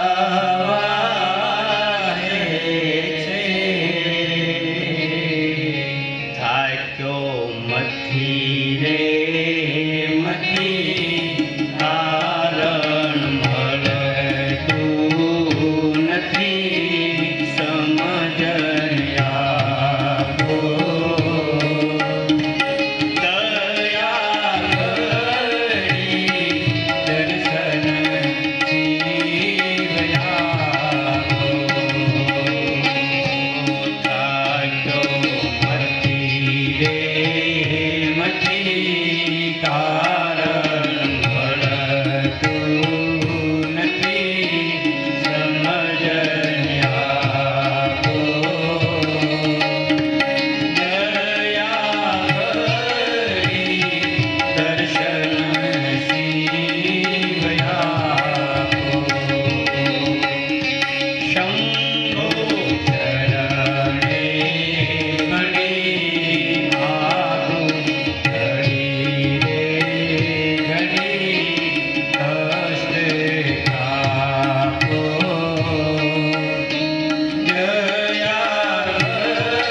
શક્યું નથી, છતાંય આપણે કાલી કાલી ભાષામાં એને અડવાની કોશિશ કરીએ, બાકી એને પાર પમાતું નથી, એને પામવાની કોશિશ કરી. તો પહેલો પાયો છે સત્યનો. સત્યને જાણ્યું, માણ્યું, અનુભવમાં આવ્યું અને અનુભવવાળાને બતાવ્યું અને એને નક્કી કરી નાખ્યું કે આ વસ્તુ આવી છે. બીજો પાયો છે તપસ્યા, તપ. તપ ઘણી પ્રકારના આવે છે. દેહાદિક તપ આવે, વાર્ષિક તપ આવે, માનસિક તપ આવે. શિવ મહિમ સ્તોત્રની માલપા પુષ્પદંત આચાર્ય મહારાજ તપનું વર્ણન કરે છે. તપોનિષ્ઠ એક પ્રકારની ભક્તિ બતાવે. દેહનું દમન કરવું મતલબ દેહને થોડી કષ્ટી આપવી, જેથી કરીને આ દેહ ઉપર મોહ અને મમતા રહે નહીં, એટલા માટે દેહને થોડું દુર્બળ બનાવવું, એને તપ કહે. કાયાથી તપ થાય, મનથી પણ તપ થાય. મનથી કોઈ સંકલ્પ કરે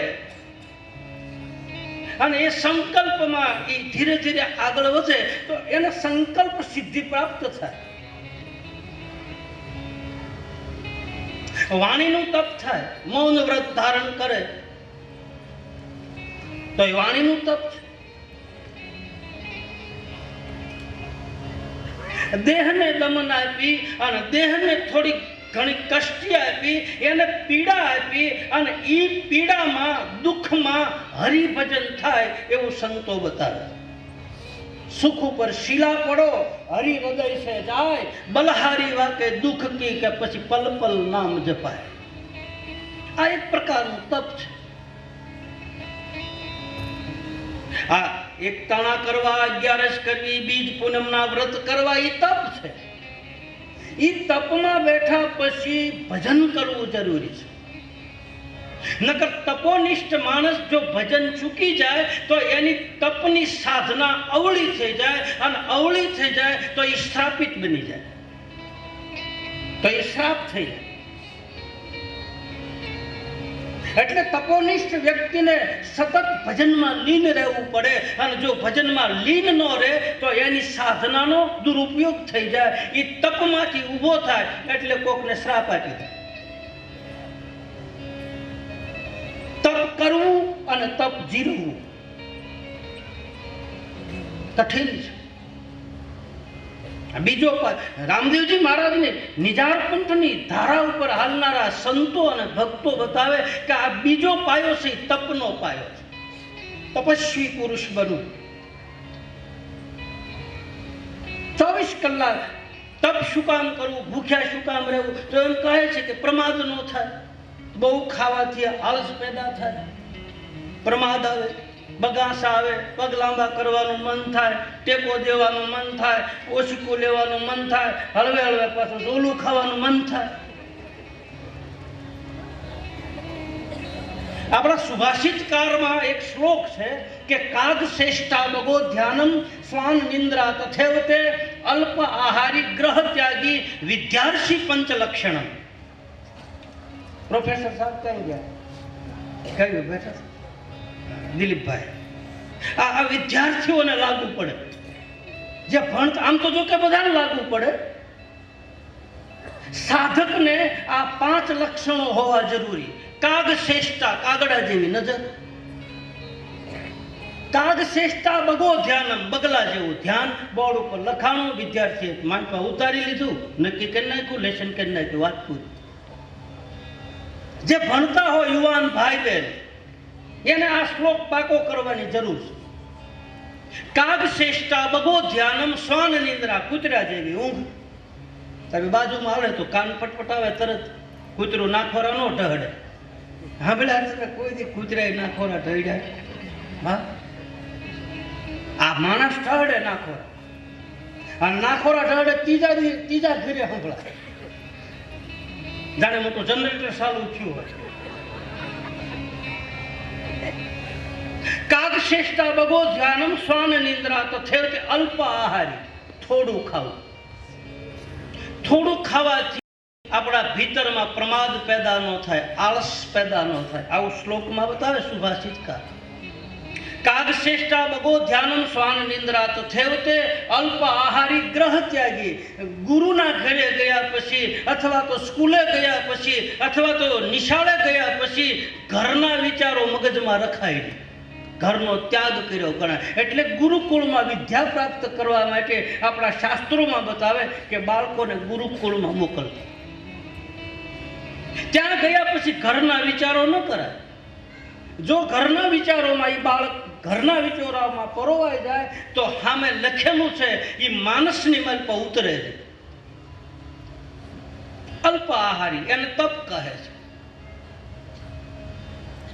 ખાવું જરૂરી, કોઈ મનાઈ નથી. ભગવાને આપ્યું હોય તો ખાઓ, 3 ટક ખાઓ, 4 ટક ખાઓ, પણ જેટલું પાચન થાય એટલું ખાઓ. વધારે પડતું ખાવાથી પ્રમાદ થાય. એને તપ કહે છે. આ બીજો પાયો તપનો છે. અથવા તો બીજો પાયો પુરુષાર્થનો ગણો. પહેલો પાયો પ્રાર્થનાનો. પ્રહલાદે પ્રાર્થના કરી. કેવી કરી? એને થંભમાં ભગવાન દેખાણો, એને હરિ દેખાણો. ચારે બાજુ જ્યાં જ્યાં નજર મારી ફરે ત્યાં યાદી ભરી છે આપની. કવિ કલાપી લખે લાઠી સુરસિંહજી કહે. એની એક કવિતા છે. એના પોતાના જ માણસોએ ઝેર આપવાની કોશિશ કરી. લાડવાની વાત પર ઝેર નાખ્યું પોતાના રાણીએ. કવિ હૃદયનો માણસ હતો, પ્રેમી વ્યક્તિ હતો. લાડવો થાળીમાં મૂક્યો ત્યાં બિલાડી નીકળી એટલે એક ટુકડો લઈને બિલાડીને આપ્યો. કે થોડી મોટામાં મોટું આમ ભારે ઝેર હતું રાજમાં. એનો એક રતિભાર વ્યક્તિને મળી જાય તો વ્યક્તિ ખલાસ થઈ જાય. હવે બિલાડીને ટુકડો નાખ્યો. બિલાડી તડફડિયા મારીને મૃત્યુ પામ્યું. અને આ જોઈ ગયા. આને ભીતરમાંથી એ વખતે આ કવિતા નીકળી એના ભીતરમાંથી.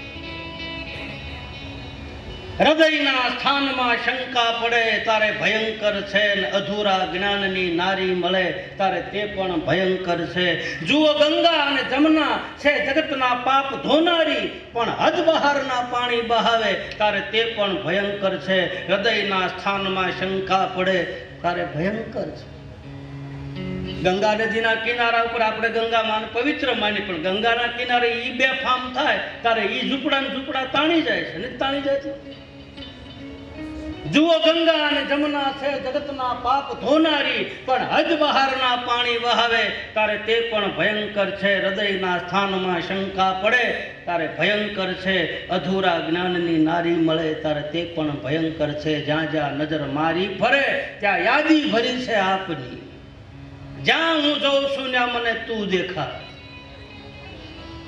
સિયા રામ મય સબ જગ જાની, અને કરહું પ્રણામ ચોરી જુગ પાની. પ્રાર્થના મારી તમારી એવી હોવી જોઈએ કે આપણને સર્વ સંભાવ થવો જોઈએ, આપણને બધાની માલપા પરમ તેજ દેખાવું જોઈએ. એની પ્રાર્થના સફળ થઈ. એ સ્તુતિ કહેવાય, એ આરાધ કહેવાય. આપણે તો ભેદ દેખાય. જ્યાં સુધી ભેદ દેખાય ત્યાં સુધી પ્રાર્થના ન થાય. પ્રહલાદના એના પિતાએ કીધું કે તારો ભગવાન ક્યાં? ભાગવતકાર કહે તમારો ભગવાન ક્યાં નથી ઈ કહો. હરિ ક્યાં નથી? કોઈ એવું ઘર ખાલી છે, કોઈ એવું તત્વ ખાલી છે કે જ્યાં પરમાત્માનો વાસ ન હોય? બતાવો. એક દ્રષ્ટાંત છે, કદાચ તમે સાંભળ્યું હોય કે એક ગામની શિવ મંદિરની માલપા એક મહાત્મા આવ્યા અને પૂજારી મંદિરનું દ્વાર બંધ કરતા હતા અને એ મહાત્માએ મંદિરમાં પ્રવેશ કર્યો. પેદલ યાત્રા કરીને મહાત્મા જતા, શરીર ઉપર થકાન લાગી ગઈ એટલે મંદિરના ગર્ભદ્વારમાં જઈ શિવલિંગ ઉપર પગ રાખીને એ મહાત્મા હુતા. માથું રાખ્યું દરવાજે, શિવલિંગ ઉપર પગ રાખ્યા. બોલા પૂજારી કહ્યું બાબા આપ કઈ જાતના સાધુ છો? તમે આવી રીતે बूट होता भगवान शिव ની ઉપર તમે પગ રાખ્યા कैसे महात्मा हुआ આ શાસ્ત્ર વિરુદ્ધ ગણાય મહાત્માએ કહ્યું કે મારા થકાન છે હું હાલીને થાકી ગયો છું મારા પગ ઉપાડીને બીજે મૂકવાની શક્તિ નથી એક કામ કર તું પગ ઉપાડીને જ્યાં શિવલિંગ ન હોય ત્યાં મૂકી દે પગ ઉપાડીને મૂકવાય દે તો શિવલિંગ ન્યા આવ્યું આમ ફેરવું ત્યાં ન્યા આવ્યું હરિ ક્યાં નથી સિયા રામ મય સબ જગ જાની અને કરહું પ્રણામ જોરી જુગપાની આ એનું પ્રમાણ પ્રગટ થાય તમારા ભીતરમાં હાસો પ્રેમ હોય તો અહીંયા પ્રગટ થાય हरिव्यापक सर्वस्त्र समाना और प्रेम से प्रकट वही में जाना प्रहलाद ने चारे दिशाए हरि देखा एना पिताए कीधुं आ लोखंडना थांभलामां तारो भगवान छे बोले हाँ मारो भगवान एक मिनिट माटे श्रद्धा डगी एक क्षण माटे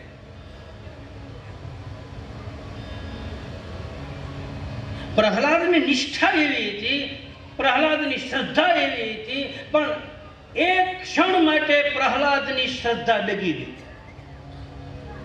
ભલભલાની ડગી ગઈ શ્રદ્ધા ડગે શ્રદ્ધા ધજાની જેમ ફરફરે આ મંદિરના શિખર ઉપર ધજા ચડાવી નેજા ચડાવી શું કામ ચડાવી ખબર છે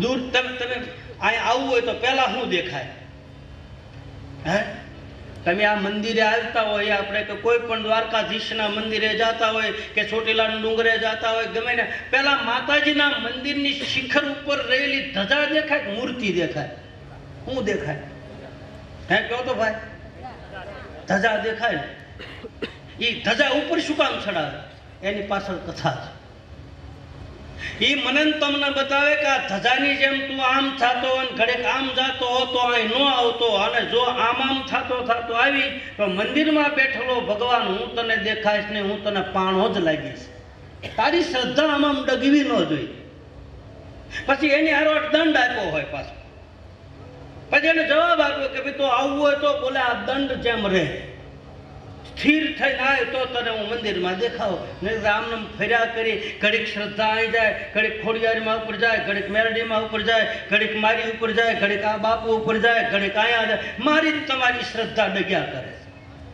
શ્રદ્ધા અકબંધ હોવી જોઈએ અને શ્રદ્ધા ક્યારે ડગતી બંધ થાય જ્યારે વિશ્વાસની હારે લગ્ન કરે ત્યારે ભરોસાની હારે પરણી જાય તો એની નિષ્ઠા મજબૂત બને ધણી પાછો ભરોસો વાળો હોવો જોઈએ ભગવાન રામદેવજી મહારાજ કહે છે કે હે ડાલી મારી પાસે કઈ જાત છે એ નથી આવતું મારી પાસે કઈ ભાત છે એ નથી આવતું મારી પાસે કયા કુળમાંથી આવ્યો એ નથી આવતું મારી પાસે કેટલી વિદ્વતા છે એ નથી આવતું મારે તો એક જ સંબંધ છે અને એ સંબંધ છે જે ભક્તિ કરે એ મારો તુલસી હરિ ભજન બીના ચારો વરણ સમાર તુલસીદાસજી મહારાજ કહે કે જે હરિનું ભજન નથી કરતો જે એનું નામ સ્મરણ નથી લેતો એ માણસ હોવા છતાંય સમાર ગણાય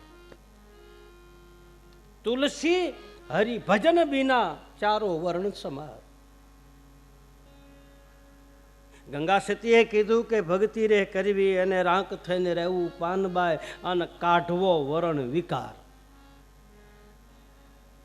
હવે બહુ સમજવા જેવા શબ્દો મૂક્યા છે ગંગા સતીએ બહુ સમજીને આ શબ્દો મૂક્યો છે હવે એક વાત સમજી લેજો જે વસ્તુ પરમાત્માએ બનાવેલી છે ને એ કોઈ કાઢી શકતું નથી એ પ્રકૃતિનો નિયમ છે વૃક્ષ વાવો વૃક્ષને ફળ લાગે પાંદડા લીલા આવે જ એના ફળ જુદા જુદા હોય કોકને ચણી બોર જેવડું આવે કોકને પાછું તરબૂચ જેવડું ફળ આવે બાકી એનો કલર તો લીલો જ છે કે બીજો ફેર છે દરેક વૃક્ષને તમે જુઓ એને વાવવામાં ફેર છે એને ઉગવામાં ફેર છે એને ઉછેરમાં ફેર છે બધું હાસું એના ફળ અલગ એના સ્વાદ અલગ બાકી કલર તો એક છે ને પાંદડા તો બધાના લીલા છે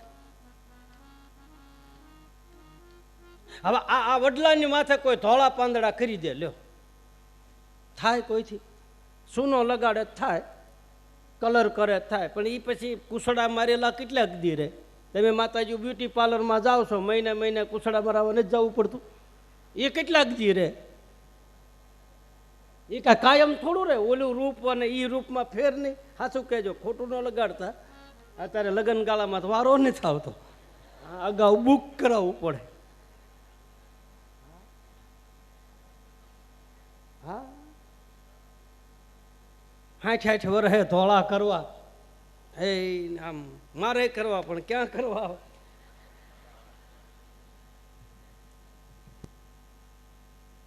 ભલે વાંધો નહીં, હું કોઈ વિરોધ નથી કરતો, પણ આ તો પછી અમુક ઉંમરે અમુક સારું લાગે ભાઈ. હા, ખોટું નથી કહેતો, પછી એ ન સારું લાગે સારું. આખું સાપુરું ધોળું થઈ ગયું હોય, ક્યાં જવું હોય છે? વાંધો નહીં ને બાપુ, ઠપકારું. હા, પછી હવે હું 2-3 દી ધાર્યું નહીં કરવું. હા,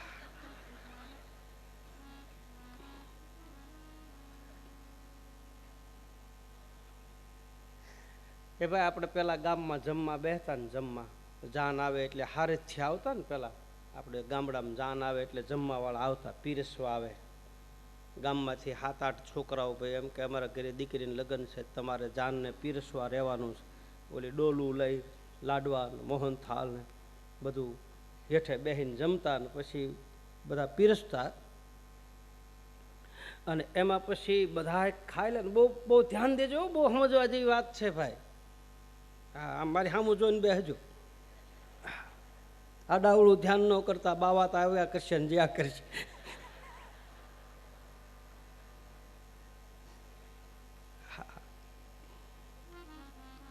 એટલે આમાં ધ્યાન દેજો. બાકી આવા વાળા આવે ને જાય, એ આપણે કાંઈ ઉપાધિ નથી. ઉપાધિ કરે વૃદ્ધદાસ બાપુ, આપણે હું આપણે કથા.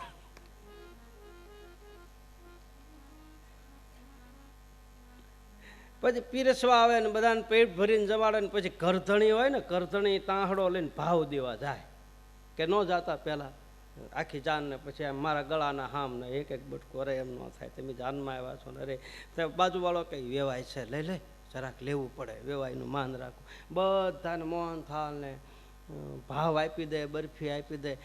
પછી છેલ્લે શું આવે? હે, છેલ્લે શું આવે? ભાત આવે ને, ભાત. પછી ભાત ખાઈ લીધા પછી શું કરાય? સળું કરાય ને. ભાત ખાઈ લીધા પછી લાડવો મગાય. હાચું કહેજો, બાપના આમ ખોટું ન બોલતા. લાડવા ખાઈ લીધા, બરફી ખાઈ લીધી, પછી ભાત આવી જાય. ભાત આવી ગયા પછી લાડવો મગાય. હે, મગાય તો આખું સાપરું છે ને, એ ધોળું થયું, ભાત આવ્યા કહેવાય, પછી લાડવો રોકવાય.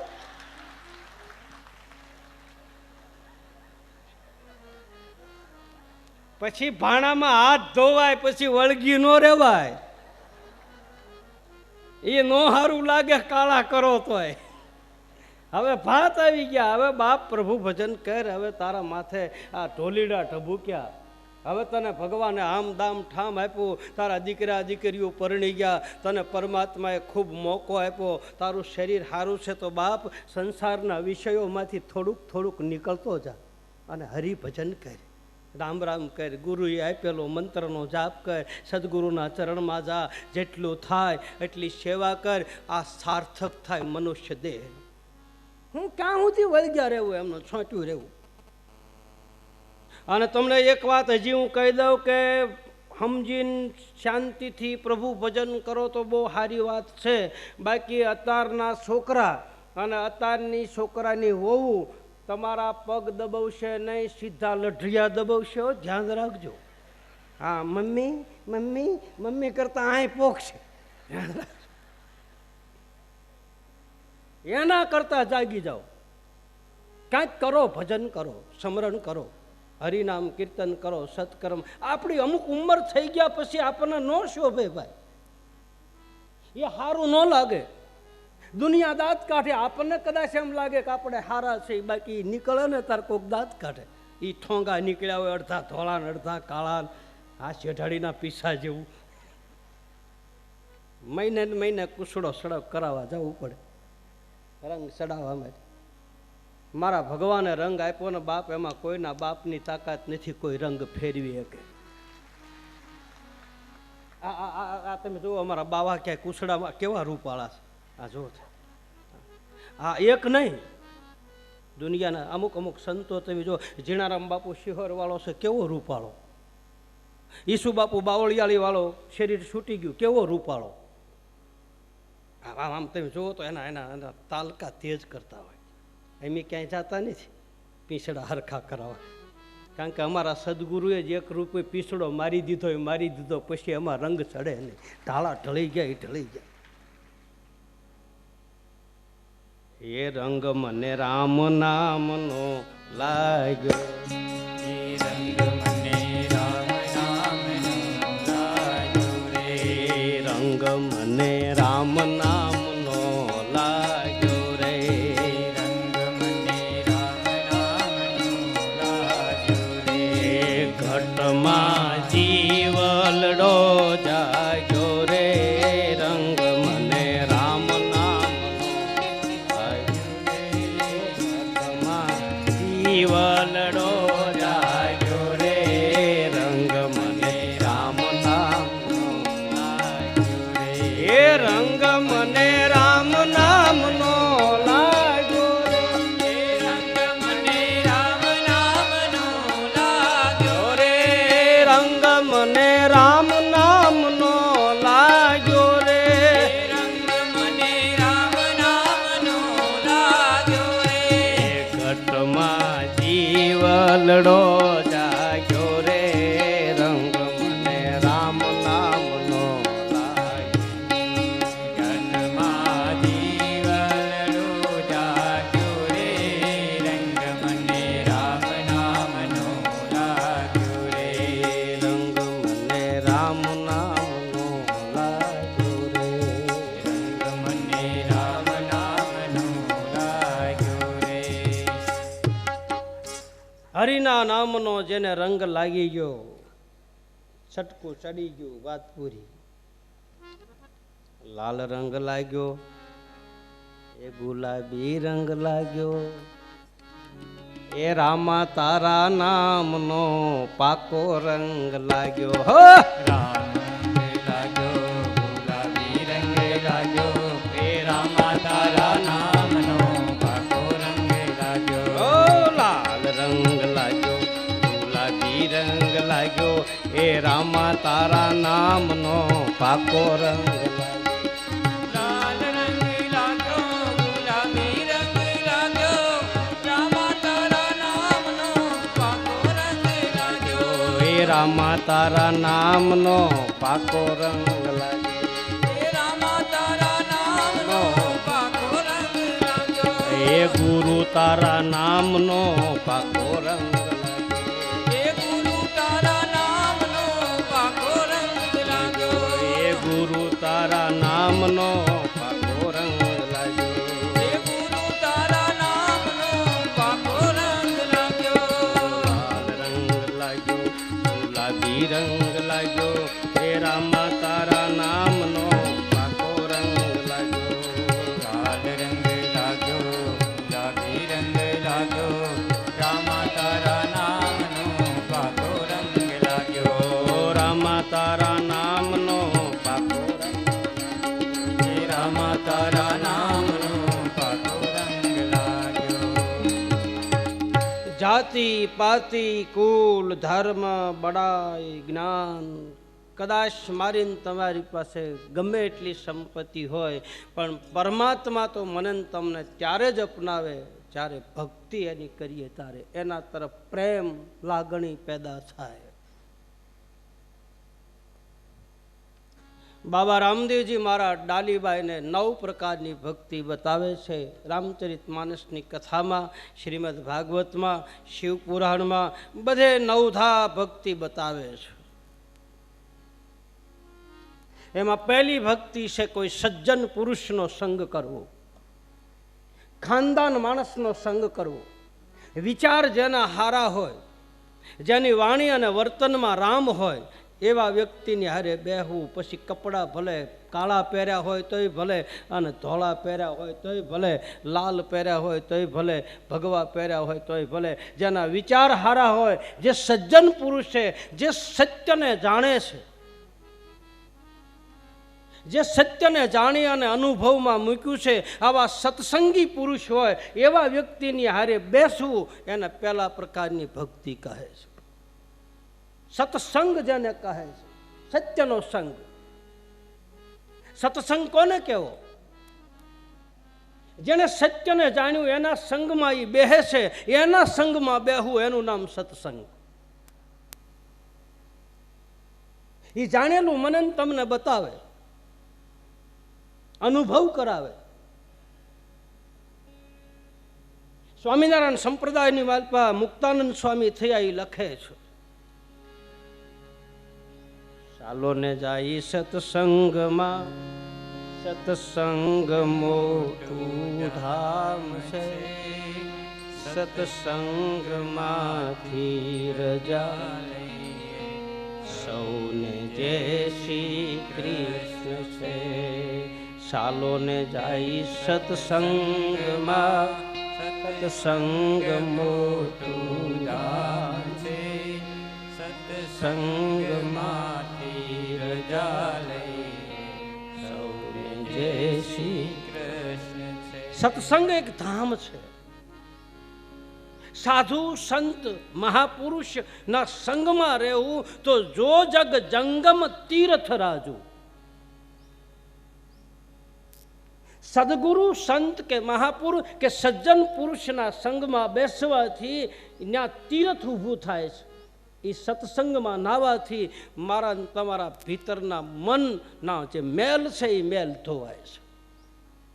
મેં પહેલાંય તમને કહ્યું છે કે મનના મેલ ધોવાનો કોઈ હાબુ હોય તો એ છે સત્સંગ જ મેલ ધોઈ શકે, બાકી બીજો કોઈ હાબુ ધોઈ શકે નહીં.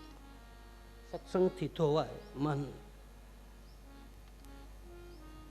અને હાવ દેશી ભાષામાં કહું, હાવ આપણા દેહાણી ભાષામાં, એ જેના વિચાર સારા હોય, જેનું પગલું સારું હોય અને જેને એક રંગ લાગ્યો હોય ને એની હારે બેહવું, આ પહેલા પ્રકારની ભક્તિ. ઘડીકમાં કાકીડા જેમ રંગ ફેરવે એમ નહીં. એક રંગ પાકો લાગી ગયો, વાત પૂરી. એવા વ્યક્તિને હારે બેસવું તો એનો રંગ આપણને લાગે. ઘડીક રંગ ચડે ને ઘડીકમાં ઉતરે, ઘડીકમાં એમ થાય કે ઓહો આને તો વેરાગ ફાટી ગયો, ઘરેથી નીકળી જાય. શું થોડાક દી થાય ત્યાં તો હતું એમનું. કા આપણી દેશી ભાષામાં કે ભક્તિ સમરા કાઢી ગઈ, એમ. હા, દેશી ભાષા એટલે આને તો સમરા કાઢી ગઈ. કેટલાક દી નાના નાના નદી નાળા હોય ને એ ચોમાહામાં છે ને આમ જો આમ બે કાંઠે જાય. આમ આપણને એમ લાગે કોકને તાણી જાય, પણ કેટલી કરી પછી એમાં જેઠે પાણી જાય, પછી એમાં કાકર ઉડે, કાગડા, પછી જેઠ મહિનામાં પૂરું થઈ જાય. એ બહુ ઉલળતા હોય ને બહુ રંગવારી ગણી જાય, એ 2-3 મહિના ધરખું હાલે. પછી એમાં જેઠે પાણી જાય, પછી એમાં કાકર ઉડે, કાગડા, એક રંગ લાગ્યો હોય. એવા દો રંગા એ ભેળા રે નવ બેસીએ રે એવા તો રંગા ભેળા રે નવ બેસીએ. એ જીએ માં પચરે એ પોતાની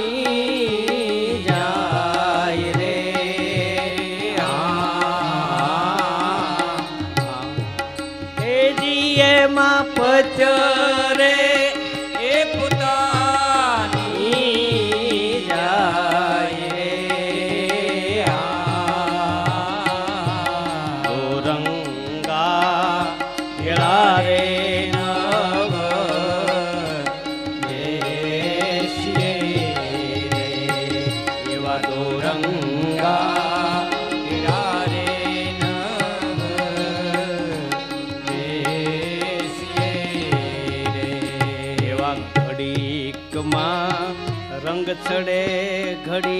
ઘડીકમાં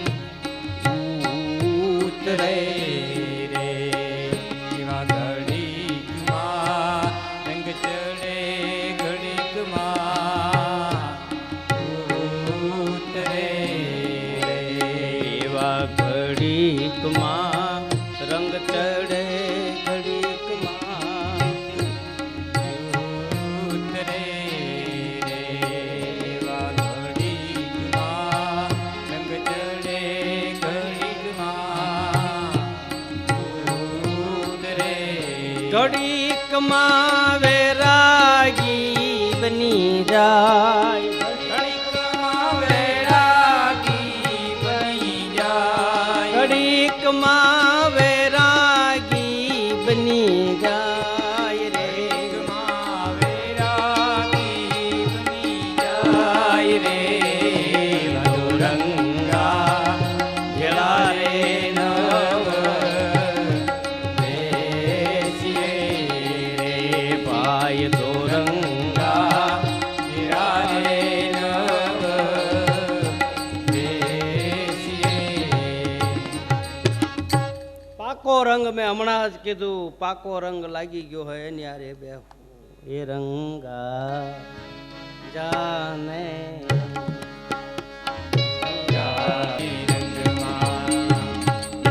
સત્સંગમાં બેસવાથી વિવેક જાગૃત થાય છે. બીનું સત્સંગ વિવેક ન હોય, રામ કૃપા બીનું સુલભ ન સોઈ. વિવેકને જો જીવનમાં લાવવો હોય તો સત્સંગ કરવો જરૂરી છે. અને વિવેક આવે પછી ધૈર્ય ધારણ થાય, અને ધૈર્ય ધારણ કર્યા પછી કોકના આશ્રિત બની જાય. વિવેક એ ઘર છે, ધૈર્ય એમાં પોતું છે, અને કોકનો આશરો એ મોક્ષનો દરવાજો છે. આ બધું વિવેકથી મળે. બીનું સત્સંગ એ વિવેક ન હોય, અને રામ કૃપા બીનું સુલભ. હરિની કૃપા થાય તો કોઈ સંત મળે, સંત દ્વારા સત્સંગ મળે, સત્સંગ મળે તો જીવને ગતિ મળે. પ્રસિદ્ધ કથા છે. મેં પહેલાય તમને કહી દીધું કે પૂર્વના પુણ્યનો ઉદય થાય ત્યારે સત્સંગ મળે છે. ભાગ્ય વિના નર પાવત નાય. એમાં હરિની કૃપા હોય, પરમાત્માની કૃપા હોય તો સત્સંગમાં જવાનું મન થાય અને સત્સંગમાં બેહી શકી. બાકી બધા બેહી શકતા નથી. એ ખાતાનો જીવ હોય એને ગમે, એ ગમે ના હોય ને જઈ શકે. ગમે એની કથા હોય, ગમે એ રામકથા હોય, ભગવત કથા હોય, ગમે એના આશ્રમમાં જ્યાં સત્સંગ હાલતો હોય ત્યાં એ હંસગતિનો એ હંસરૂપી જીવ ગમે ત્યાં જઈ અને પોતાનો મોતીડાનો સારો શરીર વી આવે. પછી ગમે ત્યાં હોય એ જઈ શકે, એ ઉડાન કરી શકે. હાસા મોતીડા તો બધે મળે જ છે. ઝીણા ઝીણા મોતી રે હા સંતો ભાઈ, ઝીણા ઝીણા મોતી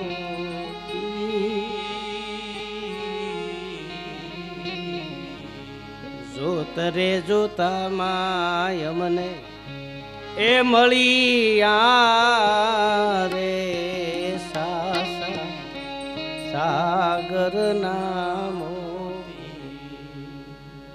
મળી જાય. એના માટે તો પરબડી બાંધી પ્રેમની, પરબડી બાંધી મેં પ્રેમની.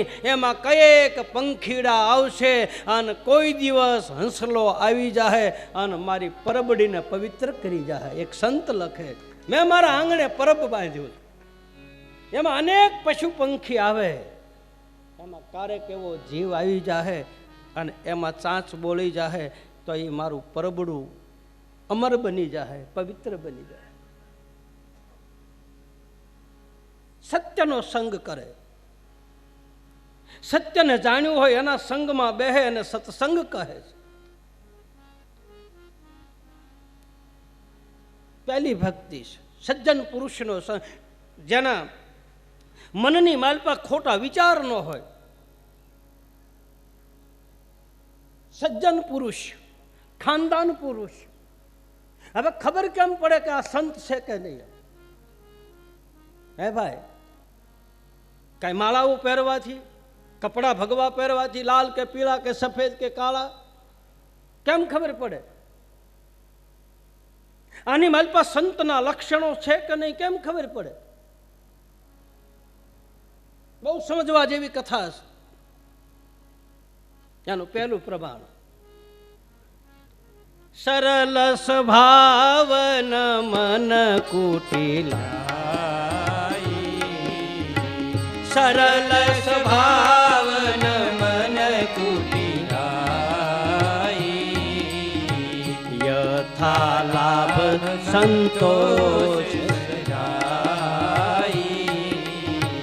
યથા લાભ સંતોષ,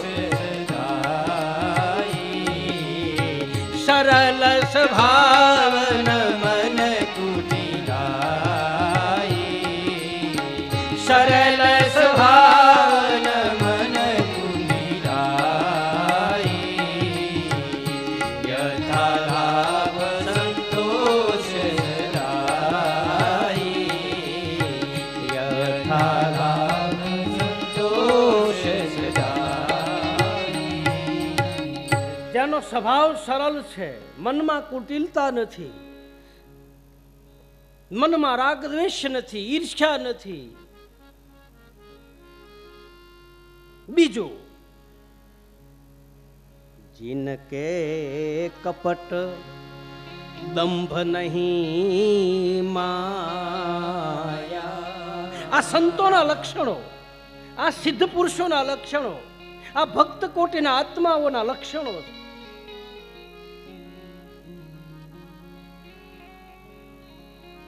जिनके कपट दंभ नहीं माया, अनतीन के हृदय बसहु रघुरा. જેના ભીતરમાં કપટ નથી, જેના ભીતરમાં દંભ નથી, જેના ભીતરમાં માયા નથી, જેના ભીતરમાં ખોટો આડંબર નથી, દેખાવ નથી, એને સંત પુરુષ કહે છે, એને સાધુ પુરુષ કહે છે, એને ભક્ત કોટીના આત્મા કહે છે. નિર્દોષતા જેનામાં ભરી, ગુના કર્યા હોય એને માફ કરી દે. ઉમા સંત કી યહી હૈ બડાઈ, મંદ કરે જો કરહી ભલાઈ. એવા સજ્જન પુરુષ, કુટિલતા રહિત, પાસે બેહારીને વાહામાં હાથ ફેરવી અને મને તમને જીવન જીવતા શીખવાડે. ખોળામાં બેહારીને અમૂલક વસ્તુ આપે કે લે બાપા તારી કમાણી છે, આ તું લે.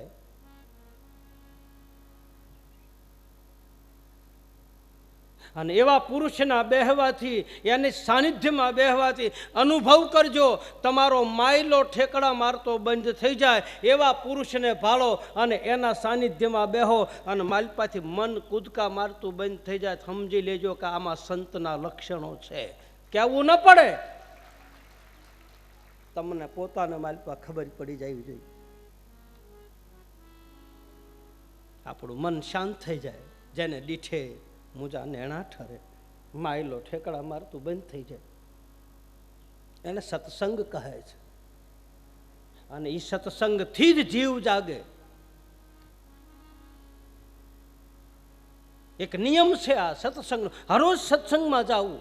એક નિયમથી પ્રેમ જાગે, પ્રેમથી સુરતા જાગે, સુરતાથી જીવ જાગે, અને જીવથી મારા ને તમારા ભીતરમાં બેઠેલો શિવ જાગે. સત્સંગ જ જગાડે, બીજું ન જગાડે.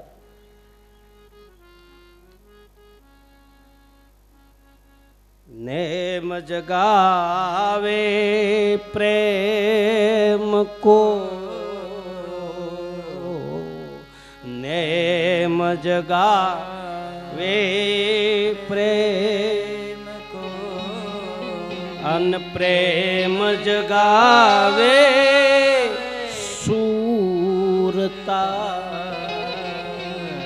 પછી સુરતા જગાવે જીવ કો, અને જીવ જગાવે શિવ કો, નેમ જગાવે પ્રેમ કો. કબીર કહે સતનામ સાહેબ, સતનામ સાહેબ, સતનામ સાહેબ, બંદી છોડ, બંદી છોડ, બંદી છોડ. સત્સંગથી પ્રેમ થાય, પ્રેમથી સુરતા જાગે. આ પહેલી ભક્તિ છે. વાગોળ્યા કરે, વાગોળ્યા કરે, સાર સાર લીધા કરે. હંસ જેમ પાણી અને દૂધને જુદું કરી નાખે, દૂધને ગ્રહણ કરે અને પાણી પડ્યું રહે. એમ સંસારમાં આ સત્સંગમાંથી સાર સાર વસ્તુને ગ્રહણ કરે. ગ્રહણ કરી લીધા પછી એને વાગોળે, એનું મનન કરે, એનું ચિંતન કરે, પછી એનું ધ્યાન કરે, પછી એનો નિત્યાધ્યાસ કરે. પછી જે શબ્દો કીધા છે એના ઘરે બેસી, એકાંતમાં બેસી અને એનું વાગોળ્યા કરે, ચિંતન કરીને એનું ધ્યાન, આ હાસું છે કે ખોટું એનો અનુભવ કરે. આને સત્સંગ કહે. અને આવા સત્યને જાણનારા પુરુષના સંગમાં રહેવું, એ ડાલીભાઈ, પછી એ પુરુષ 18 વર્ણમાંથી કોઈ પણ જ્ઞાતિનો હોય, એની પાસે બેહવામાં આભડસેટ લાગતો. બીજું આ સાંભળવું, 3 કલાક બેહવું, ભલે આપણને ઘડીક ન ગમે, ગુડા દુખે, પગ ઘડીક લાંબા ટૂંકા કરી લેવા. આ 3 કલાક બેહવું એક પ્રકારની ભક્તિ છે.